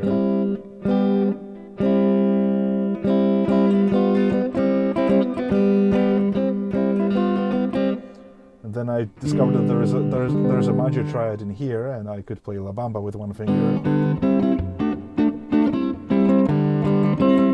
And so on and so forth. I mean, that was discovery process, right? Completely unaffected by formal training in any way. And that's why I'm sounding yeah, I believe so. That again, it was early enough that nobody kind of interfered with nobody. Honestly, nobody cared. That was the good thing. And the guitar that I played was broken, and it had a very high action. So, oh my God, I remember that I wanted to get my first guitar, first proper guitar. It was quite impossible to. I was a middle child, so I didn't have much of a voting power, But yeah, cage system. My highly unpopular opinion is that it's slight bollocks, because I mean, I prefer to think of think. Of course, these positions and these shapes, okay, they're kind of transferable, but in all honesty, when was the last time that any of us used this C major here that looks like G, like, or play the G major like that? I mean, we usually use either partial triad, or we don't really relate to these shapes at all. If we play if we play triads, we think of them as triads, and for me, it's usually I want to have my root somewhere here or third at my index finger. This is my, like, you know, for this thing, my index finger has this is my thing, because this is fifth. This is a heavy metal chord, but it's on the second and third string, and I have my third down here, right? So yeah, I know that possibly from cage system it would be this thing, but honestly I wouldn't see it here. I mean, if I look at it, I would possibly it would shift my attention away. So this way I can see my voice leading. And one of my favorite things, C major, D minor, right? C major, D minor, and C major and D minor, with exactly with these.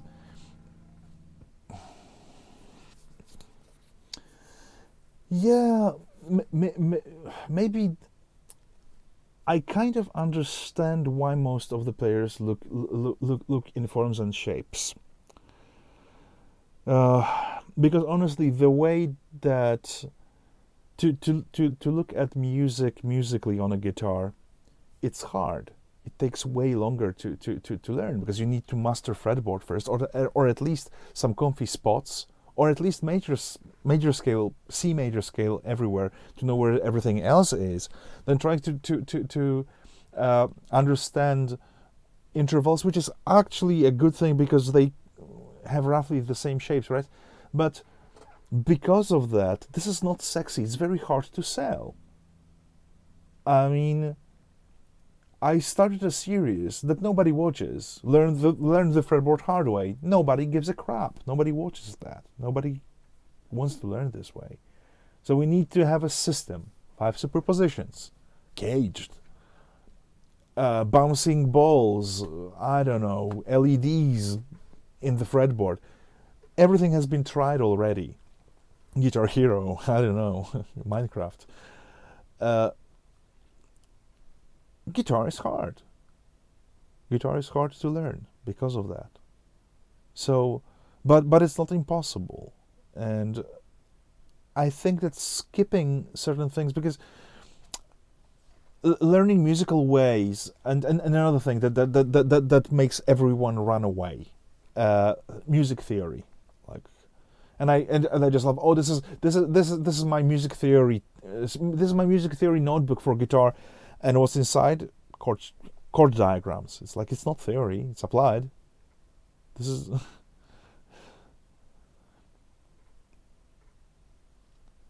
it's not theory.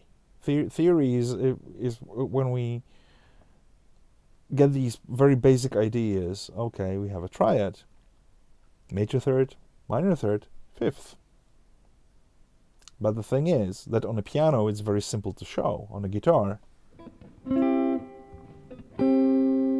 guitar goes out of tune.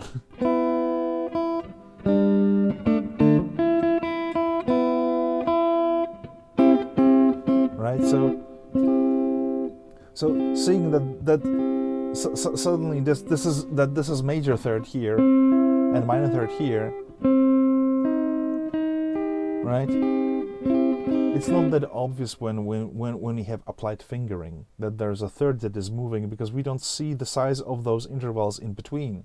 That between fifth, that there is like a shift. For example, in this particular easy example. Same with major scale. What makes major scale? Well, half steps, right? Between third and fourth, 7 and 8 step.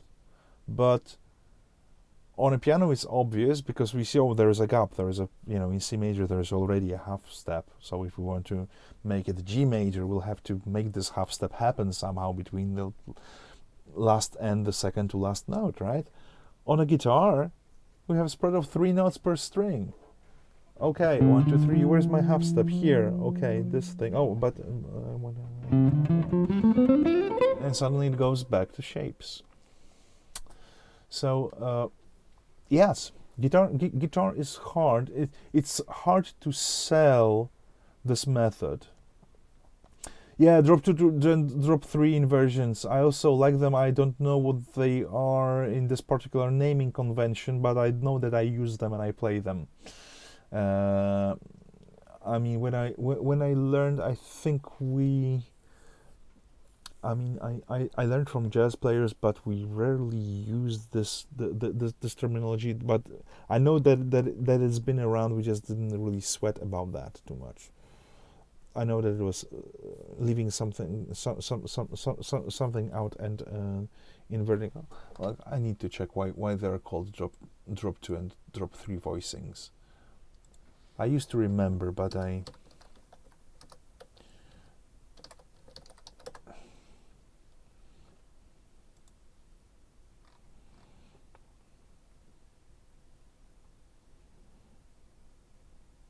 What? Drop 2 chord voicings are formed by taking a chord and then dropping the next to the what? To the highest note or voice, to the lowest note of the chord. What? What does it even mean? Is it English? Root position, first inversion. Yeah, well, that's clear.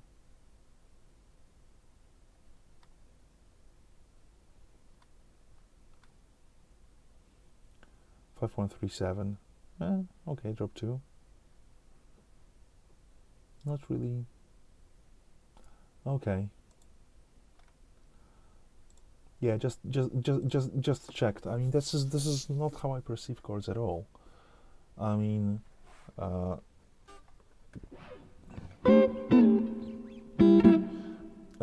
when I think about that, yeah. But honestly, that's one of the things that I also found, that sometimes there is a lot of emphasis on following inversions, when in real world, exactly, in real world we're aiming usually more for voice leading than inversions, because, and what I mean by that, right? I mean, these 2 chords are my C major, right? This one has a 9 on top and 13th and major 7. In context of C, they're both C majors. This one has a root on top, 5th, 6 and 9, right? So these 3 things are all C major, pretty much. But they're not inversions, right? So they have different set of color notes, but they are still diatonic. So and because it's major chord, it's bland, it's just pure vanilla. Okay. So what?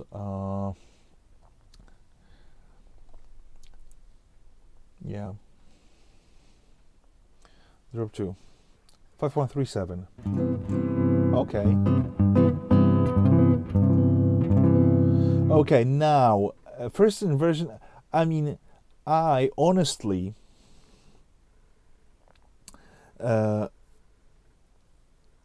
Here, I'm looking at the explanation of drop 2, and I already see slight culprit. I wouldn't like to have a seventh of the chord as a lowest voice. I wouldn't like to have it there. Because if I place this seventh, my bass player plays a routine there possibly. And we'll half step away. This is, it's like right away it points me, okay, we have unusable case in here. I mean,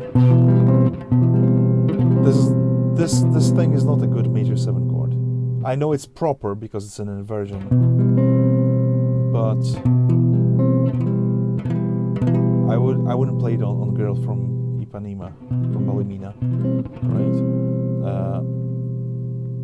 Okay, 1573. Yeah, that's again 3715. That one is not. This one's nice. I've been using all of them. I just didn't. I don't think. In this particular way, mainly.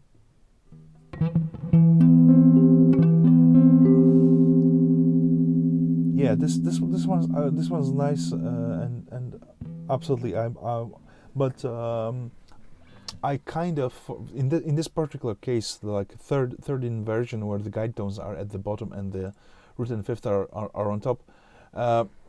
I kind of discovered these sounds in a slightly different way by exploring. By stacking intervals and seeing what they sound like. So, for example, having 2/5 stuck on top, right? So, major 7 sharp 11. This thing, quite tense, but usable. I just moved my fifth half step lower. So this is a C7 sus4, and I'm intentionally using sus4 as not the C sus but sus4. That implies that that the third is replaced by suspended fourth. So, but that this idea of C sus would be having this B flat triad over C, right? So another one. So major 6. So pretty much, it will lead me at some point by moving these fifth intervals to the same inversions that I would use if I looked at the drop 2 voicings. But in general, while comping, I would possibly focus first of all on leaving out root and fifth to start with. I mean, this is bass player's territory. So what I have my third, seventh, and upper structure if I want to, plus anything that is required to move voices swiftly, right? So I like this one.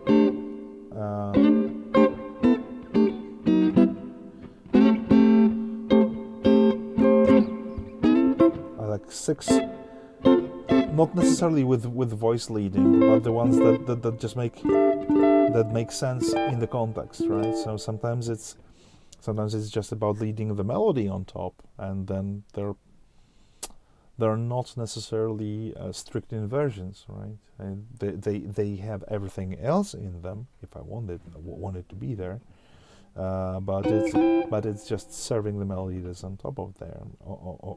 So sometimes just try it. First string E, fourth.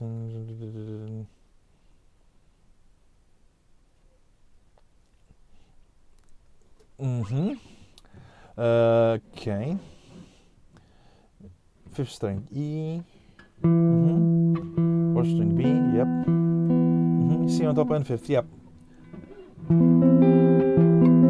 Yep. absolutely. This is really nice. Absolutely. Jokingly, my favorite C major is F sharp 7. This is because this is like a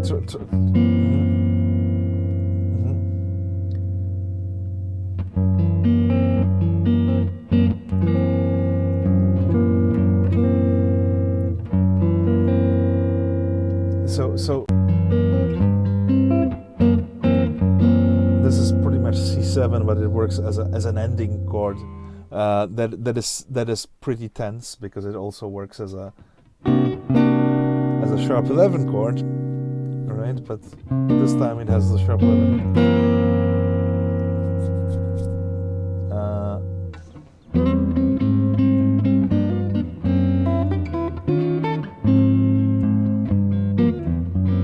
So about an hour ago, about hour and a half ago, I was thinking about reharmonizing downtown. Limiting A, yep. C major on fifth string. Mm-hmm. Yep. Yeah, that's. Mm-hmm. Mm-hmm.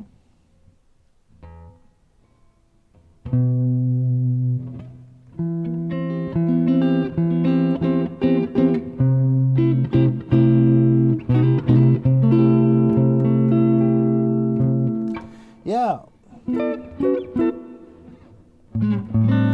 So the idea of reharmonizing this simple popular tune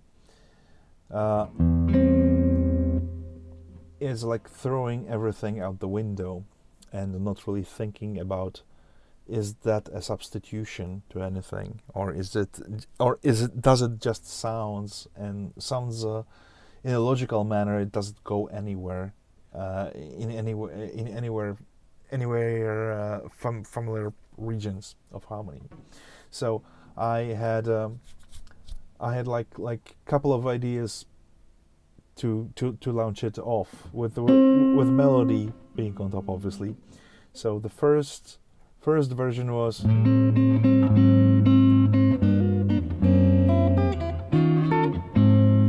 so it was just because it's in F, so this is like having a F9 chord on third, and then just using it as, it's like a very overused movement. So I played it like that at first, then I kind of realized maybe there's a better way.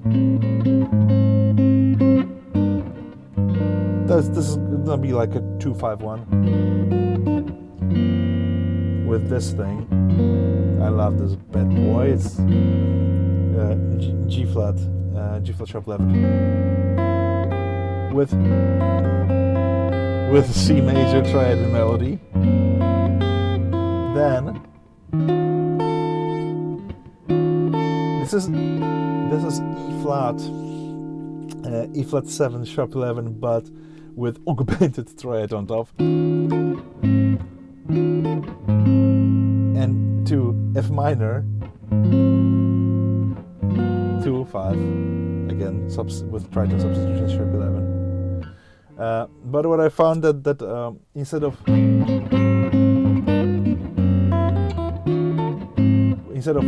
this first chords, we could get more conventional sound that doesn't use this obvious movement, and start with E in bass. And let's remember, the tune is in F major, and the first chord here is C. Well, it's C major triad in this case, which is a funny thing because I'm superimposing it. Okay, I just made a terrible lie, David. I just told you that I wouldn't like to have a major chord with major 7th in the bass, and that's exactly what I did here. But now, I mean, it's slightly different. It's a slightly different context, right? Because I want to. So instead of starting with A,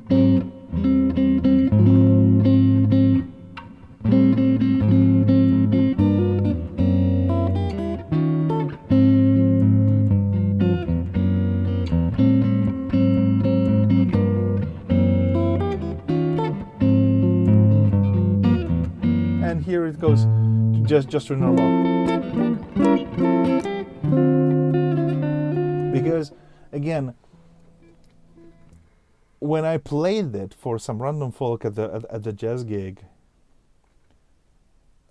I heard everyone singing downtown whenever I asked for it, so they recognized the melody. It sounded familiar to everyone, which was okay. So I wanted to keep it gentle.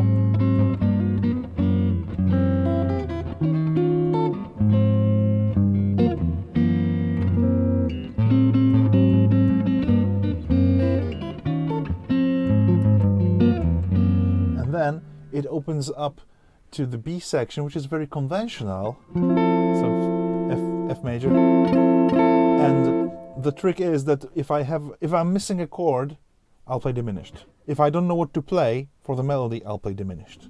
It's a shortcut because I'm stupid. So I could do that.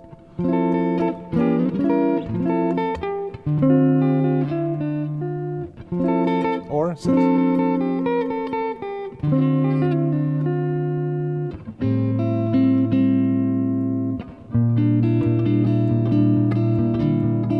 Then I have my G7 on B. And originally this thing had F major, B flat on F.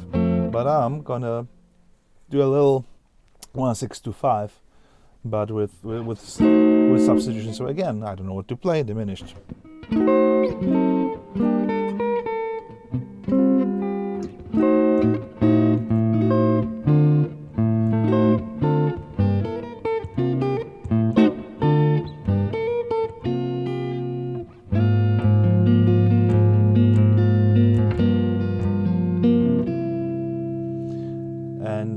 Then on the last run after the solo and everything, instead of going back to the first head, there's a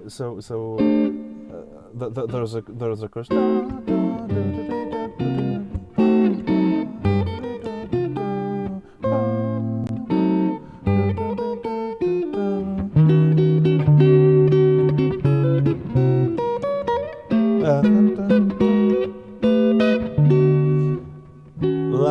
Last A I would play starting with E flat minor. So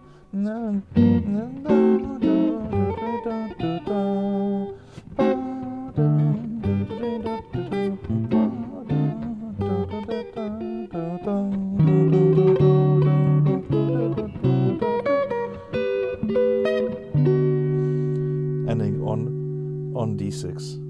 So and yes, I got sausage fingers, and it's slightly hard to play this thing for me.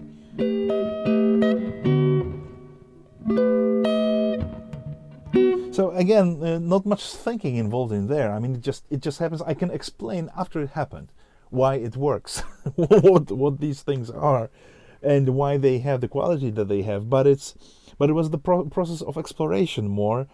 Yeah,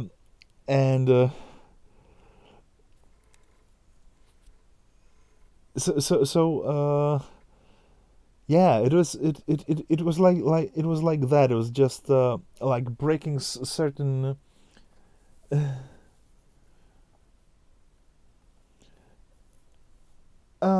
David, no problem at all. I could actually transcribe it and you know, I don't think there would be much of an interest in there, but I think I would just like make a video kind of like describing the process, because right now, as we're doing in a, you know, not too formal way, I can just blurb through it and you know, it's kind of like it's something that I do in general. I mean, that's how I practice. I try to discover this stuff. Sometimes it doesn't have any application, but I know that it's there. I like certain voice leading. It just brings me to my happy place. And it's also applicable to, in my case, to doing solo arrangement. I mean, not solo arrangements, but you know, playing some more obvious songy songs. It's just something that I like to throw here and there, because it kind of feels like it's unlocking something on a guitar that I heard before, but I didn't know where it comes from, and now I have at least some of the ways to know where to look, where to look to explore certain things, where these movements are, and also learning to make them very natural. I mean, to connect the sound and the emotion with what's there in a musical way, because obviously sometimes we need to chunk certain things, right? Certain movements. That's why we have these 2/5s and inversions. We kind of know what to expect, right? Because building them up all the time, it would just fry our brains right away, because it's a lot of information to process at once. But I think that at least having a hint where to take chances and where to kind of like where to look makes it slightly easier, at least more enjoyable. And I think that's the key thing. Like that. As long as none of us expects final results, ready-made results, because it's I don't know. It's like carpentry or cooking with what I believe is musical. That if you want to learn somebody else's parts and not understand them at all, then you can just listen to the record, unless you want to partake, in some sort of discipline of learning somebody else's parts that's been done before, which there's nothing wrong with that up until a certain level. But inducing certain things from nothing, from thin air or inspirations, and going the long way and exploring plenty of great... I can't really think of a better way of getting a tune that you don't know, but you really want to know what's there, and spending a week on trying to figure out first 4 bars. And along the way, you're making mistakes, and you discover 100,000 things that you would never come across if you just look at the tab.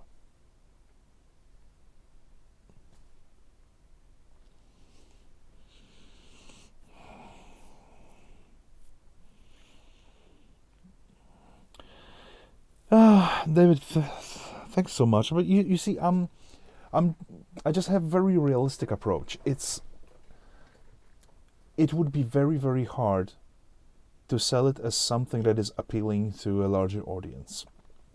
I started making these videos with explanation of certain concepts. I love concepts because I love learning from concepts. That's what always pushed me forward, to get a grasp of something that's been there, and explaining, finding a way explaining it to it myself, the way that I can understand it. And that was like, it was a discovery, and it was mine, and nobody could take it away from me. And it added up to my way of looking at the instrument, and this way I could kind of sound more like myself, because it was piece of experience that I had with learning, and it still is like that. I mean, that's one of the things to remind me that this process is still ongoing. I bought myself some time ago this red guitar that is identical to an aria that I had when I was 14 years old, and I had it for a while. And the most breakthroughs and learning I did on this kind of guitar, and I have no idea why 14, 15, and 17, and 18, and 22, and 25-year-old me couldn't see how great instrument it was, because this, and I have Eric Johnson Strat in here. I have ST57 Japanese high-grade Strat. I have 2 Mexicans, Japanese Squire, Mexican Tele, and 4500 Gretsch and another Gretsch. This thing is as great as any of these guitars. I got it for 200 euros. And there's and I play it all the time. I absolutely love this guitar. And exactly. I mean, we just don't. We want everything, and we want it now. We want everything now, and we want it to be ready. And I think that's, again,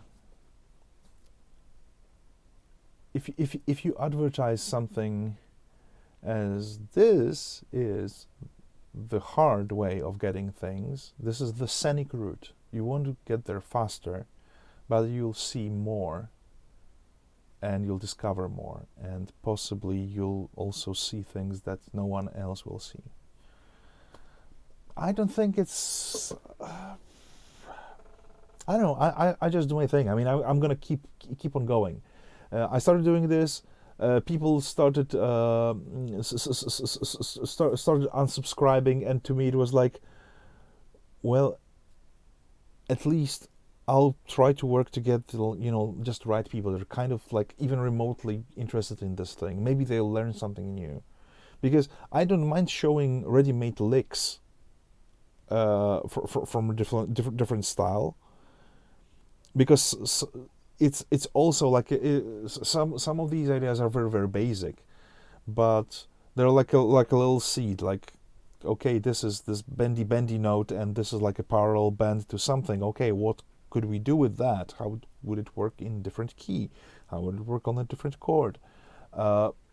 If we play melody just with articulation, with half step below or something like that.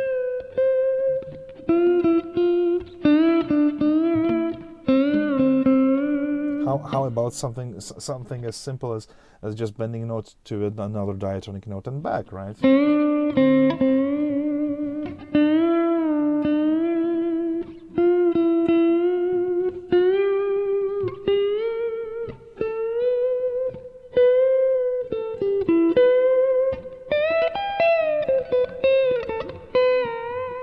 Right? I mean, how does it change my usual approach? Do I think in a different way? Do I perceive it differently? Does it introduce something new? So, I mean, can I express in a different way, right? Can I maybe with this note,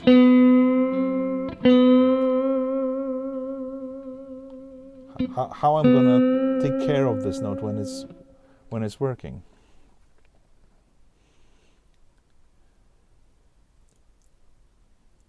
Exactly. Yeah. Oh my God, Carlton guitars are fantastic. I have no idea how did they manage to build such a great instrument at this price point. They're gorgeous. They're gorgeous. And also, because I do almost all my work on my own guitars, I mean, I do fret levels, fret polishings, everything that needs to be done. Even there are some dings on the clear coat, this kind of stuff. In general, I tend to do guitar repairs also for some other people and friends and whoever needs that. I liked to take some basket cases, like something of Gumtree for 30 quid. That should be awful. That should be sad and awful story. And usually when someone buys 30 quid guitar, around here, getting frets level and setup sometimes could be between, like, say 60 quid, 80 quid. People don't even bother, right? So these things circulate, rusty strings, non-working pickups. They end up in charity shops and they just sit there. And for me, sometimes it's like maybe 20 minutes in cleaning and maybe an hour of labor to get everything right. Sometimes when the frets are worn, it's just, for me, it's just exercise, because I like to try new things to see, which technique of crowning frets, for example. Sometimes I use like a dedicated round crowning file, which is good because it's quick, but it's not too precise, it's not too nice. Then I have to focus more on sanding and on sand grades. On certain fingerboards, I don't have to use crowning file at all. I can just like run through them with 400 or 800 grit, and they will just round off when the frets are narrow enough. Sometimes I use a triangular file with safe edge to do the crowning, just to knock the first and second edge, and then round with sanding paper. So and surprisingly, I bought like a dozen of these practice guitars, something that was pretty much worthless. And after I did some work them, I somehow built a connection, like to like a sick puppy that you just don't want to throw away or give away. And I got my hands on some cheap rusty Squires that someone had in a garage, and they turned out to be brilliant guitars. I mean, maybe not brilliant in build quality or anything, but great playing. I could make the most of this stuff and make them great playing guitars. And I took them to paid gigs, just for joke, as a proof of concept that when done right, they all play great. When done right, when you know what you're doing, they may be not beautiful, or they might, especially that up until certain point, there were always some shortcomings. There was always something that's been, they're all built to price points. So sanding here, polishing here.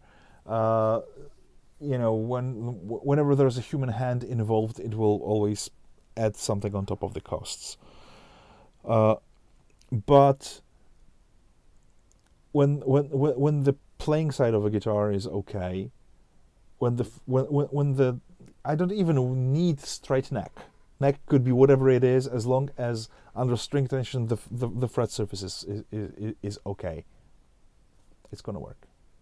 It could be even twisted. I mean, it's. You see, I have a thing with I have an odd thing slightly with especially American standard Strat. I had a couple over the years, always giving them a chance, but because there were American standard Strats, I had my expectations. They had to be good because they were twice the price, right? Obviously, I mean, this you put your money down, you expect this thing to do things, whatever these things are. They're in our heads mostly. It was same with my Orange Gretsch.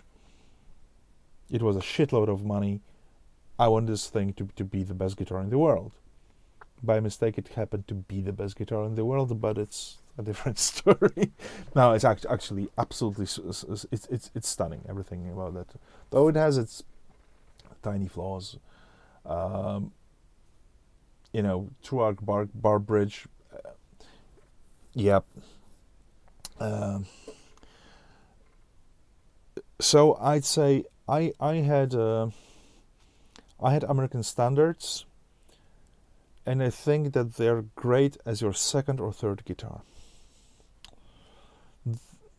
American standard as such is a Stratocaster for a non-Stratocaster player, because these things are modern guitars. They're kind of detached from the legacy thing. I mean, this is classic 50s Mexican, right? There are a couple of things that might need improvement. They're okay. I mean, they're really, really good guitar for what they are. They're better than standard Mexican. They feel nicer. They have right size. They feel right to me. I mean, this is like a starting point for a Strat. Eric Johnson Strat to me is oh my God, Japanese Tokais. absolutely, yeah. Though I must admit they feel very close to Japanese Fenders, which is a good thing. I love Japanese Fenders. Had ST54, went to a friend of mine. I tried to buy it back, didn't work. I tried to buy it back, and in consequence, I sold him another one.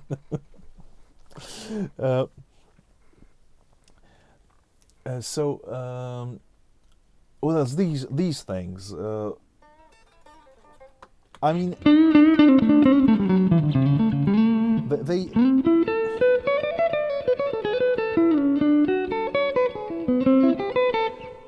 Strat is very it's a very odd animal when they are touch sensitive beasts. I mean, they're a completely different guitar when you turn up your amp and play it with a light touch, and they're a completely different thing when you do exactly when you play the same guitar but with more of a strum in a strumming hand and the amplifier turned down. They suddenly became way brighter.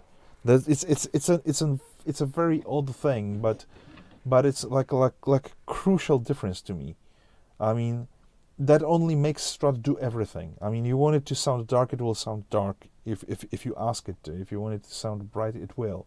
Les Paul won't be that. Won't have this whole, like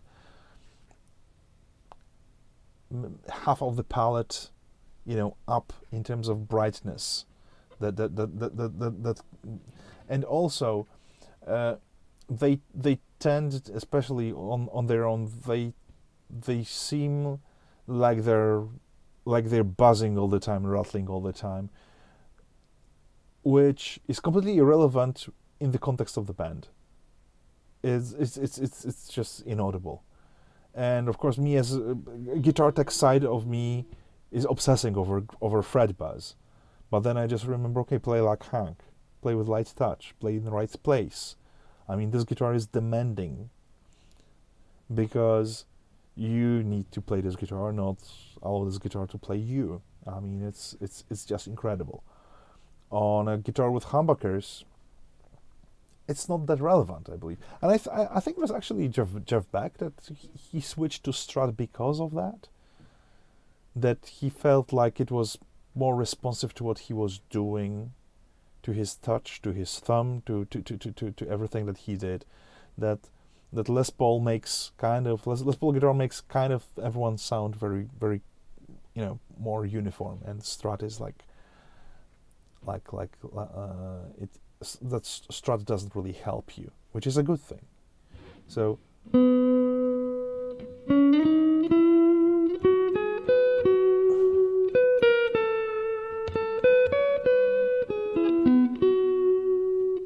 right, so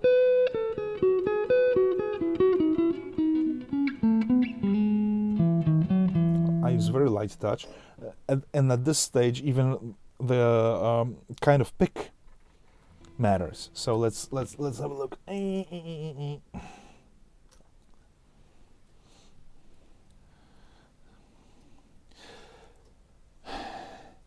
Yeah, you see, that's the thing with Stevie Ray Vaughan thing. Because that's another story that they developed Texas Special to get kind of the vibe of Stevie Ray Vaughan's pickups, which were just old demagnetized pickups with lower output, which also means that you can do anything with this because it doesn't really matter. It didn't matter 40 years ago. You didn't really care. You didn't have to care about the pickups output because we had loud amps, we had boost pedals and everything. It was already there. So it was more of a aesthetic choice and tonal choice, because higher output pickups have different qualities, right? But I mean, I wouldn't change anything about these Mexican classic series. Right now they have Vintera series, which is exactly the same thing.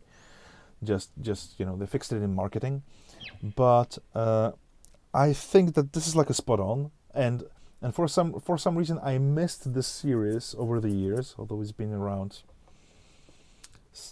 since I think like late 90s or something. And these are absolutely splendid.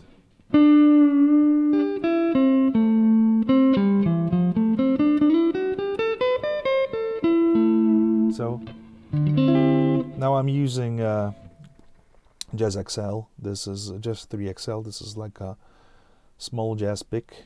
I mean, it's not the smallest one. I have these smaller ones. So they have different tip slightly, and they give me another dimension, another way to control the sound when I want to.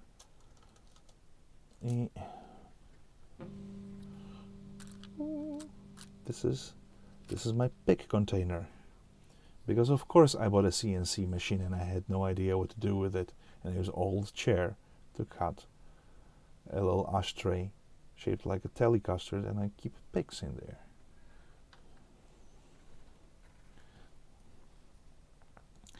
Oh, blue chips. This is different league completely. I don't think that that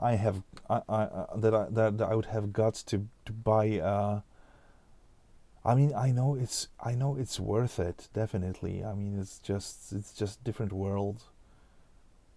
I mean, I only heard stories, never seen one, but so that's roughly the tip that I'm dealing here with. This is like a 2 mil. So I play either 1.5 Dunlop, 2 mil Dunlop. I used to play 3 mil ones, the like blue ones with what was the name of the series? Big Stubby, but it was years ago.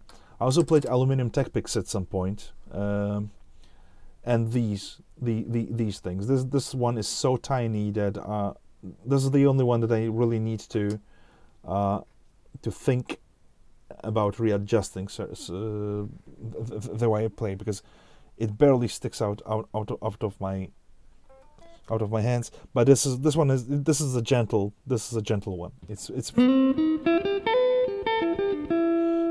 so it.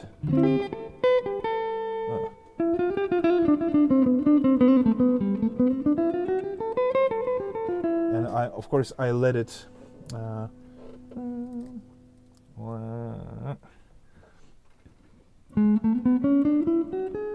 I let it spring back and forth in my finger, so I barely hold it. It's just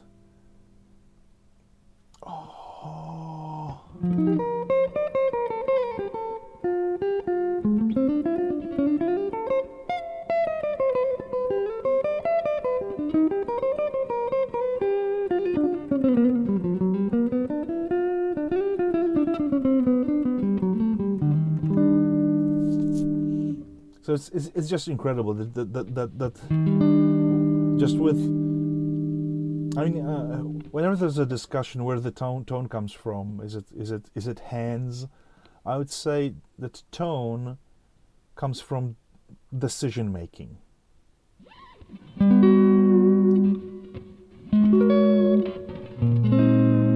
So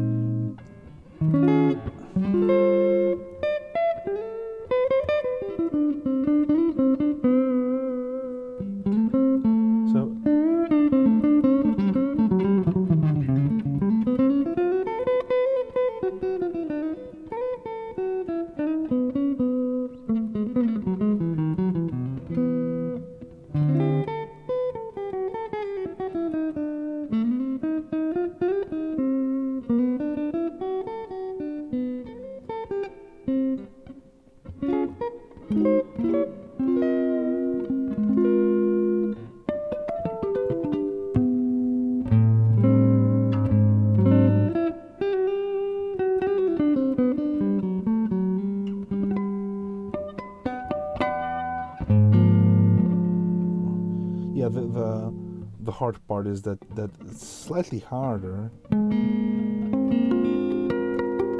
because it's smaller. It's slightly harder to play artificial harmonics mixed with everything else, because unfortunately this thing is tiny.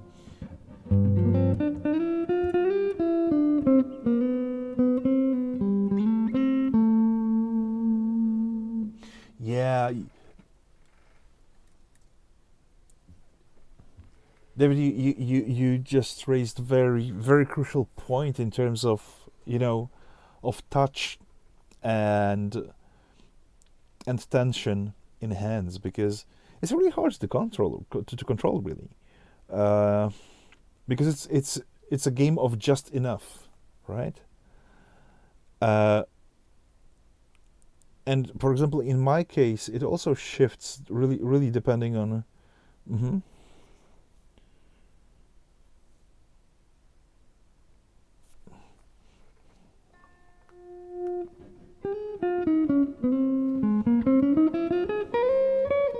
I think like the hardest skill to master, and also the hardest to explain, is that there are certain things that require brutal force, and then letting go right away, and then just relaxing groups of muscles, but hold at the same time. It's, you know, bending, I believe, is one of is one of those things that are kind of counterintuitive, because we hear all the, oh yeah, it's got to be relax, and suddenly you need to squeeze it just like a broomstick, right? And control it at the same time, and then let it go and not hurt yourself over the course of 30 years of doing that, right? Or all these things like single finger bend, like while holding the chord, right? So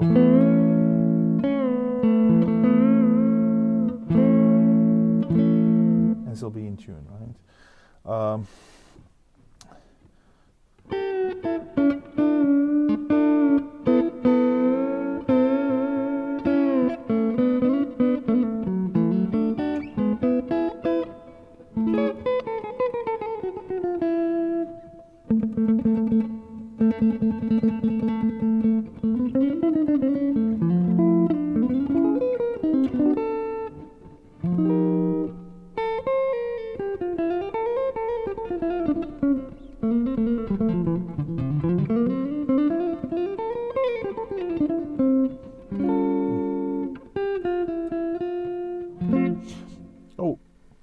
Speaking of legato, there is one more thing that I tried on many occasions, because I was experimenting with string gauges a lot until I found out that it doesn't really matter, because roughly, yep,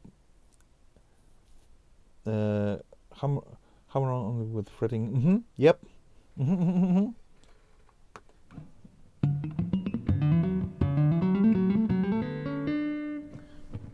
What I practiced a lot was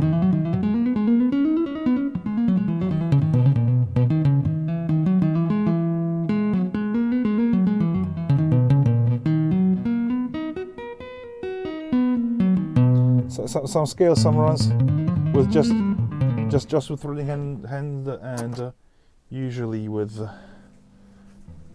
some sort of cloth, just to dampen open strings, and especially when once I broke my elbow, I had plenty of time for it to, and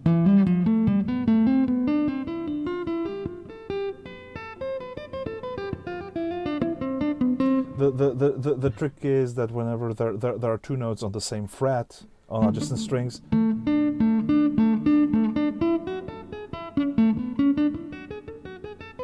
it's kind of detached, and it pinky on first string was always terrible. Yes, for harmonics, bridge pickup definitely, because unfortunately, the notes of the string tend to be when the string is vibrating. Some of the harmonics tend to have a dead spot. Basically, the string is swinging directly over the pickup, and that's where it's not moving at all. That's why you cannot hear it. Exactly. With these harmonics, I have had a couple of ideas that were, of course, all stolen either from Chet or Lenny Bro. But I like having a split between notes that are played as harmonics and notes that are also ringing string, right? So there are certain chords that make it really easier. But let's have a look at the very basic idea, even just with open strings. So because we have E, D, G, D, E, G, B, E, that's basically minor pentatonic, but it's split over 2 octaves. So if I take the lower sounding notes and I shift them up an octave and then play open string, it's gonna sound like that. So basically what I'm doing, I'm playing 6th, 3rd, 5th, 2nd, 4th, 1st. Right? This is the order of the strings. So now if I take these bass strings and do my natural harmonic, this is my minor pentatonic, right? So now the thing is that if I want to take it anywhere else than open strings, I'll have to play artificial harmonics with my index finger and a pick behind, right? I have my fingernails quite long, so it might not fire up immediately, but let's move it to A. So right, so this thing,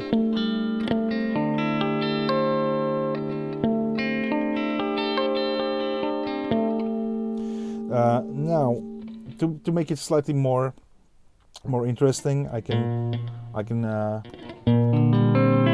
have this chord in here, which is B flat, D, G, C, E, A. Right, so it's something nicer. Also, when I play, if I play these notes at once, I can get intervals that would be otherwise impossible to play. So it's more like piano like. Yep. Exactly 12 frets. That's right. So for example, I can have some.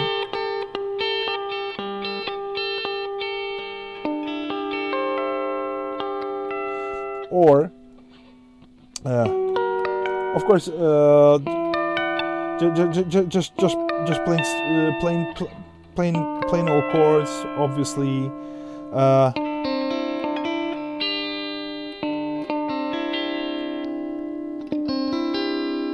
this is middle pickup. Oh yeah, he does quite a lot of this as well. So mixing and matching, depending on the chord that I'm aiming from. So having like a lower structure played on, I can come up with certain sounds that wouldn't be that easily available. What else? I mean, there's. It's quite a broad field to experiment, you know.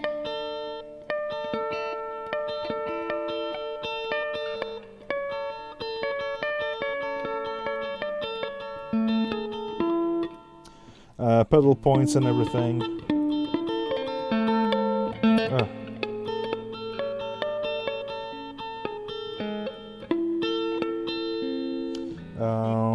What else? Can't really think right now about some everything that has a second in there. Works quite nice because it's like it's more harp-like sound, but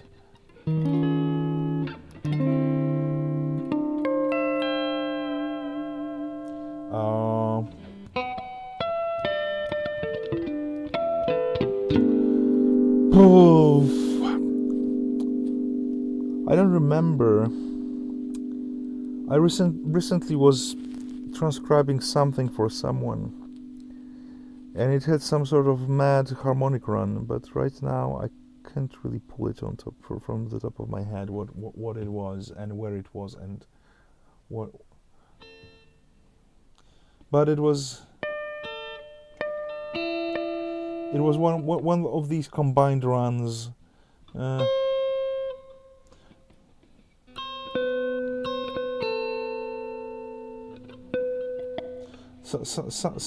Something like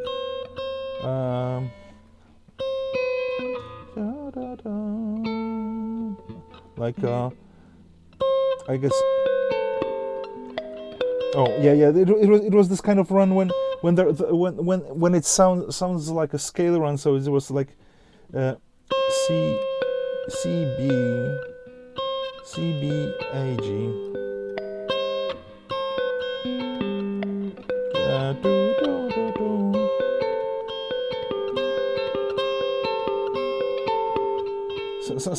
Some sort of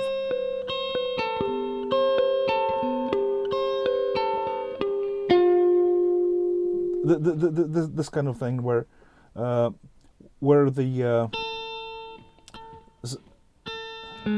notes that were meant to be played just a second below were actually an octave below with harmonics. So it.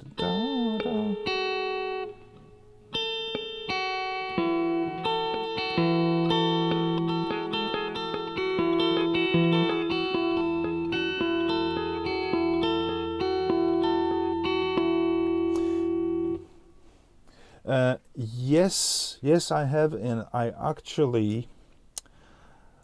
want to take a closer look at it and break it down at some point. But whenever I listened to it, it was like, yeah. It's quite clear what he's doing in there. Musically, so I mean, he also has like 10 fingers and 2 hands, so I believe it's possible. It's just about closer look. But what Lenny Braw did, I think, with harmonics was that he used them just to transgress limitations of a guitar in terms of intervallic possibilities.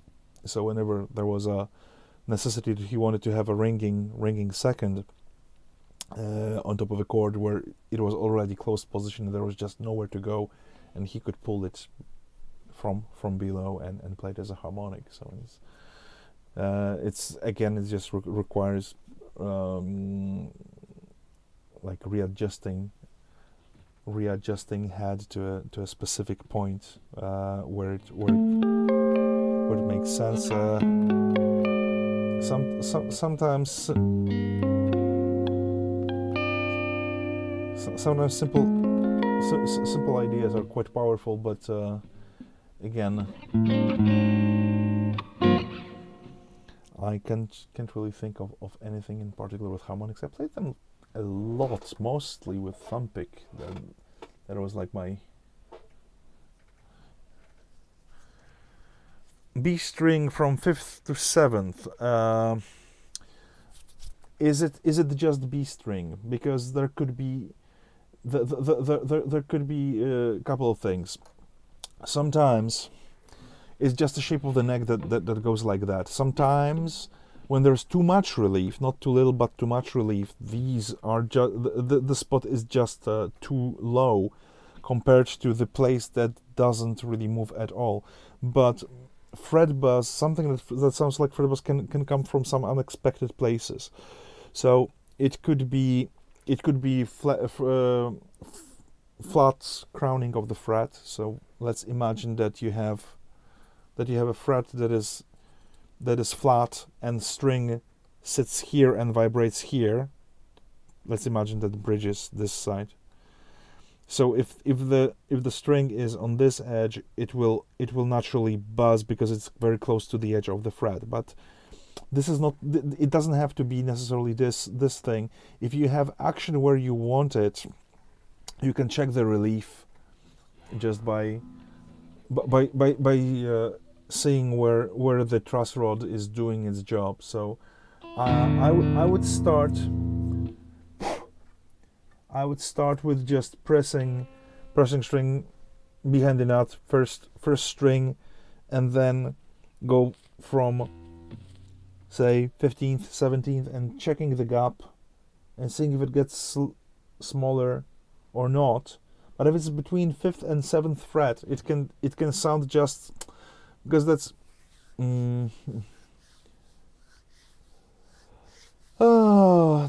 I'd get knocked off the stand. So the question is action where you expect it to be? I mean, if it's because sometimes these screws get worn. If the bridge got knocked, it could, the string saddle could just get lower, and that's why. Unless you don't see that the string seems to be that low. Action hide, because of course raising the action for this string would obviously reveal what's wrong. But what I would check is generally the shape of the frets. If you bend your string and run finger across, do you feel like there are edges? Okay. If you feel like there are rounded edges, then it's usually not crowns of the frets, unless they're worn and there is a flat spot on frets. It can happen. If you have a groove in frets, that's obvious. Well, it will need leveling, which is not a big deal, really. It could be changing temperature and temperature in the room, and you can just. It could be changed in relief, and again, buzzing can be caused by both too much and too little relief, both ways. I believe that you can have perfectly playing guitar with no relief at all when the neck is that straight, but it's like. One more thing. Check if the string is aligned on the bridge saddle where it's supposed to be, or if there is a groove, or it's too deep or not too deep, because sometimes something that we perceive as fret buzz can come from the bridge saddle. I had Les Paul and had one Gretsch that did that, and it just needed like a slightly filing of the saddle. I would is this buzz does this buzz come through to the amp, and is it at every volume level that you pluck? I mean, if you play softly, is it still there? Another thing to check is just visually that if you fret a string and move it slightly here, press it slightly over the pickups, how much of movement do you see? Is it uniform? Is there a gap that seems like it's enough? Because this is a metal on metal contact. So what would you use to file the bridge saddle? I would start with if you don't have any specific file, sandpaper and a screwdriver would work. Starting with some coarser grit, like 250, 400, not to destroy it completely, because they are plated with something. They will get some oxidation. But again, I would only file if I knew that this is exactly it. That there is like a groove and the string is not sitting properly, because sometimes it doesn't have to be on all pitches. Okay. Honestly, I would check everything, but first thing that I would check would be the relief, because if it started buzzing but only in certain places, and there was no serious alteration to the bridge height.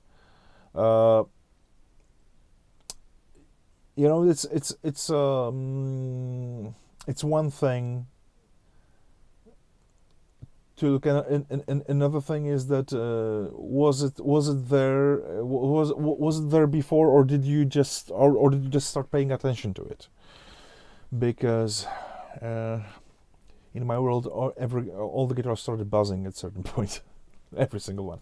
But another thing is that, unfortunately, with 7.25 inch, it's very high. It's very hard to get the action below a certain point without buzzing.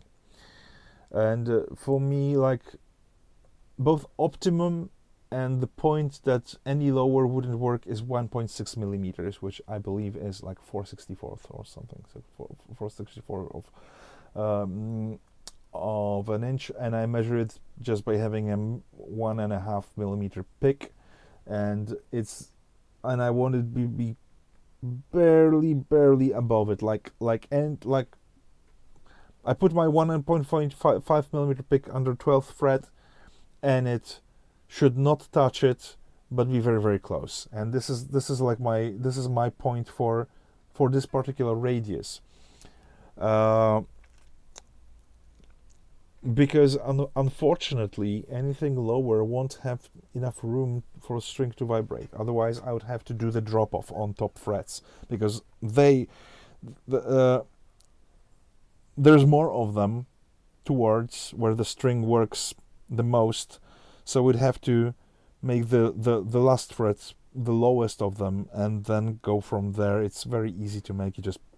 Usually you just put like 3 layers of tape, and you start leveling with your leveling beam, and you're creating like a slight slant, because truss rod is not working on the top frets. So this place, it is what it is. It's not adjustable. I mean, you can file the frets if you feel like it. And I was obsessed with it, but I kind of gave up, because we're getting into territory where the guitar has to be very specifically set up to do what I want it to do, and I just decided that I'm gonna just readjust my playing slightly, and then I just and in live situation on bandstand, it just doesn't matter.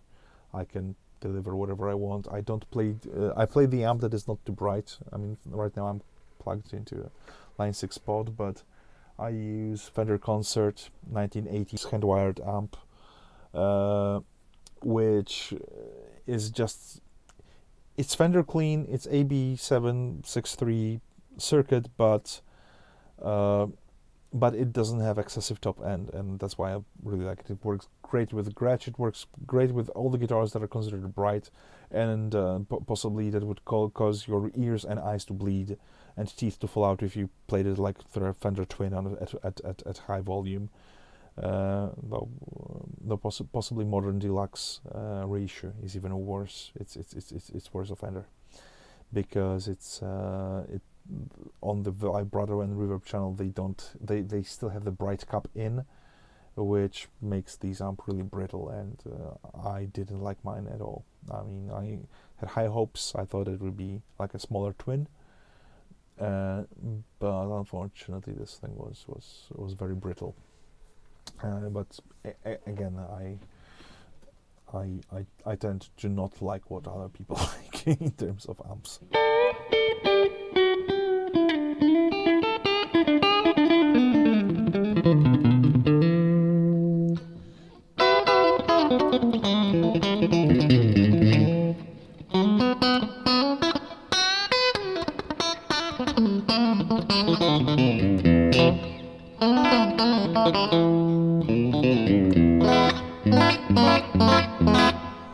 That's another thing that with higher action, I wouldn't get this percussive snap, or would be slightly harder to get it.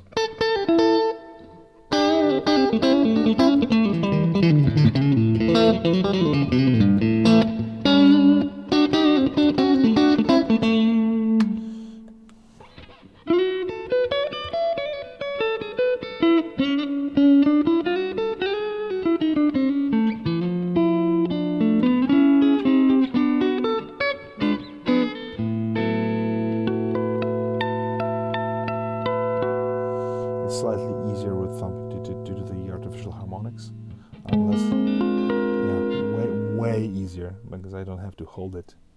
Alright, so.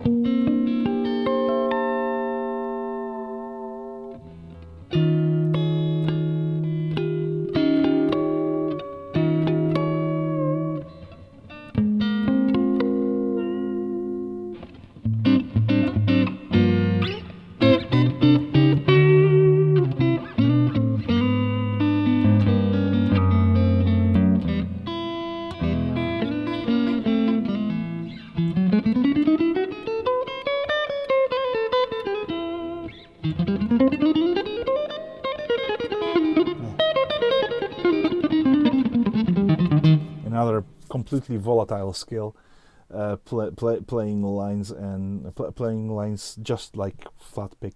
I mean, in terms of like linear lines, 3 notes per string, but with a thumb pick and using finger sequence. It's something that goes out the window very quickly when it's not practiced. And I used to just take thumb pick onto the gigs and just learn on the job and play whatever it takes. Just do it, make it work. And I played for like year and a half, not even touching flat pick, and then I stopped for some reason. I don't remember exactly why. I think I got bored, so I let go thumb pick for a while, and whenever I tried to come back, it was gone. I had to relearn.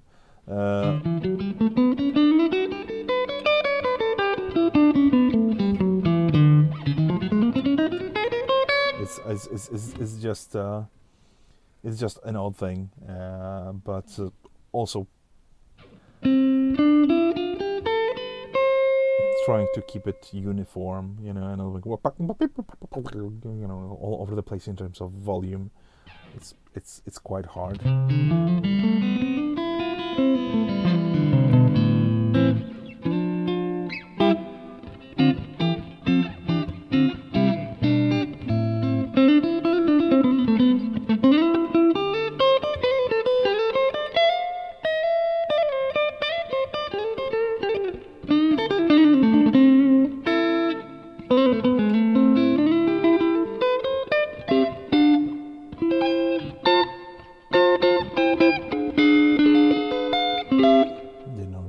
Play Diminished,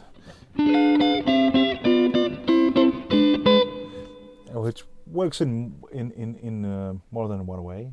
Not even when there is a diatonic chord to play, Diminished kind of like makes this. This Diminished is basically a 5 chord, right? It's just a dominant of some flavor, right? So.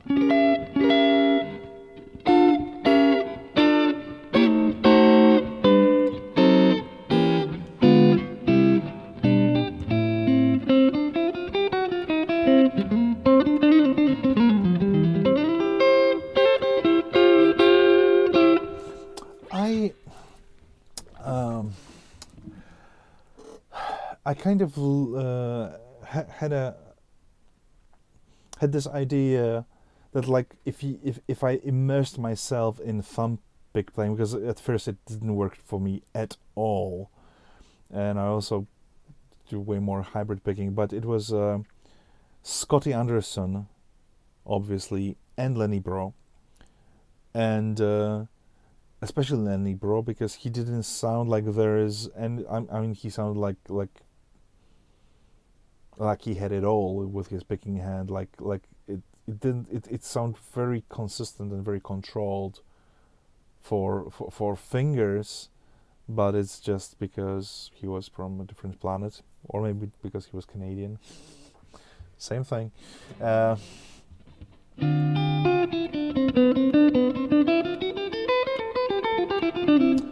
And I also noticed that basically playing with lighter touch, and I mean I have fingernails, and they still survived because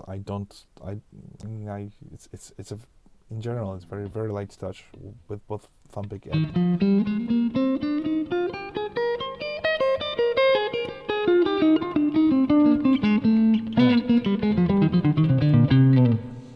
skipping the strings is possibly the best thing that it can do, because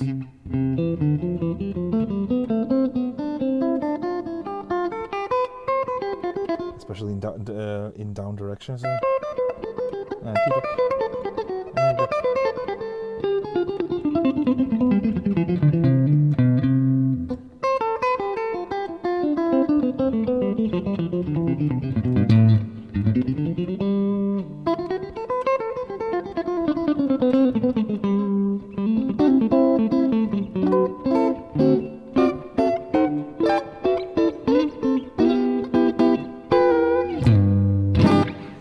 So yeah, need to go to sleep, wake up and practice. All right, thanks so much. I guess I'm gonna wrap it up when it's 3 hours into the new year, at least around here, and it's 4:30. It's 20 to 5 actually. So thank you so much, David, for being with me for all this time, and I'm hoping to do some more. I think the wine already did its job, and it kind of like has no more effect on me anymore. So that's that's why I went stale and boring. All right, hoping to meet again, hopefully soon. So I've got some ideas in the pipeline. I want to do some ideas for upcoming videos, and I hope I'm gonna keep it going. So thanks everyone. Thank you, David, and see you soon. My pleasure as well. All right, see you next time.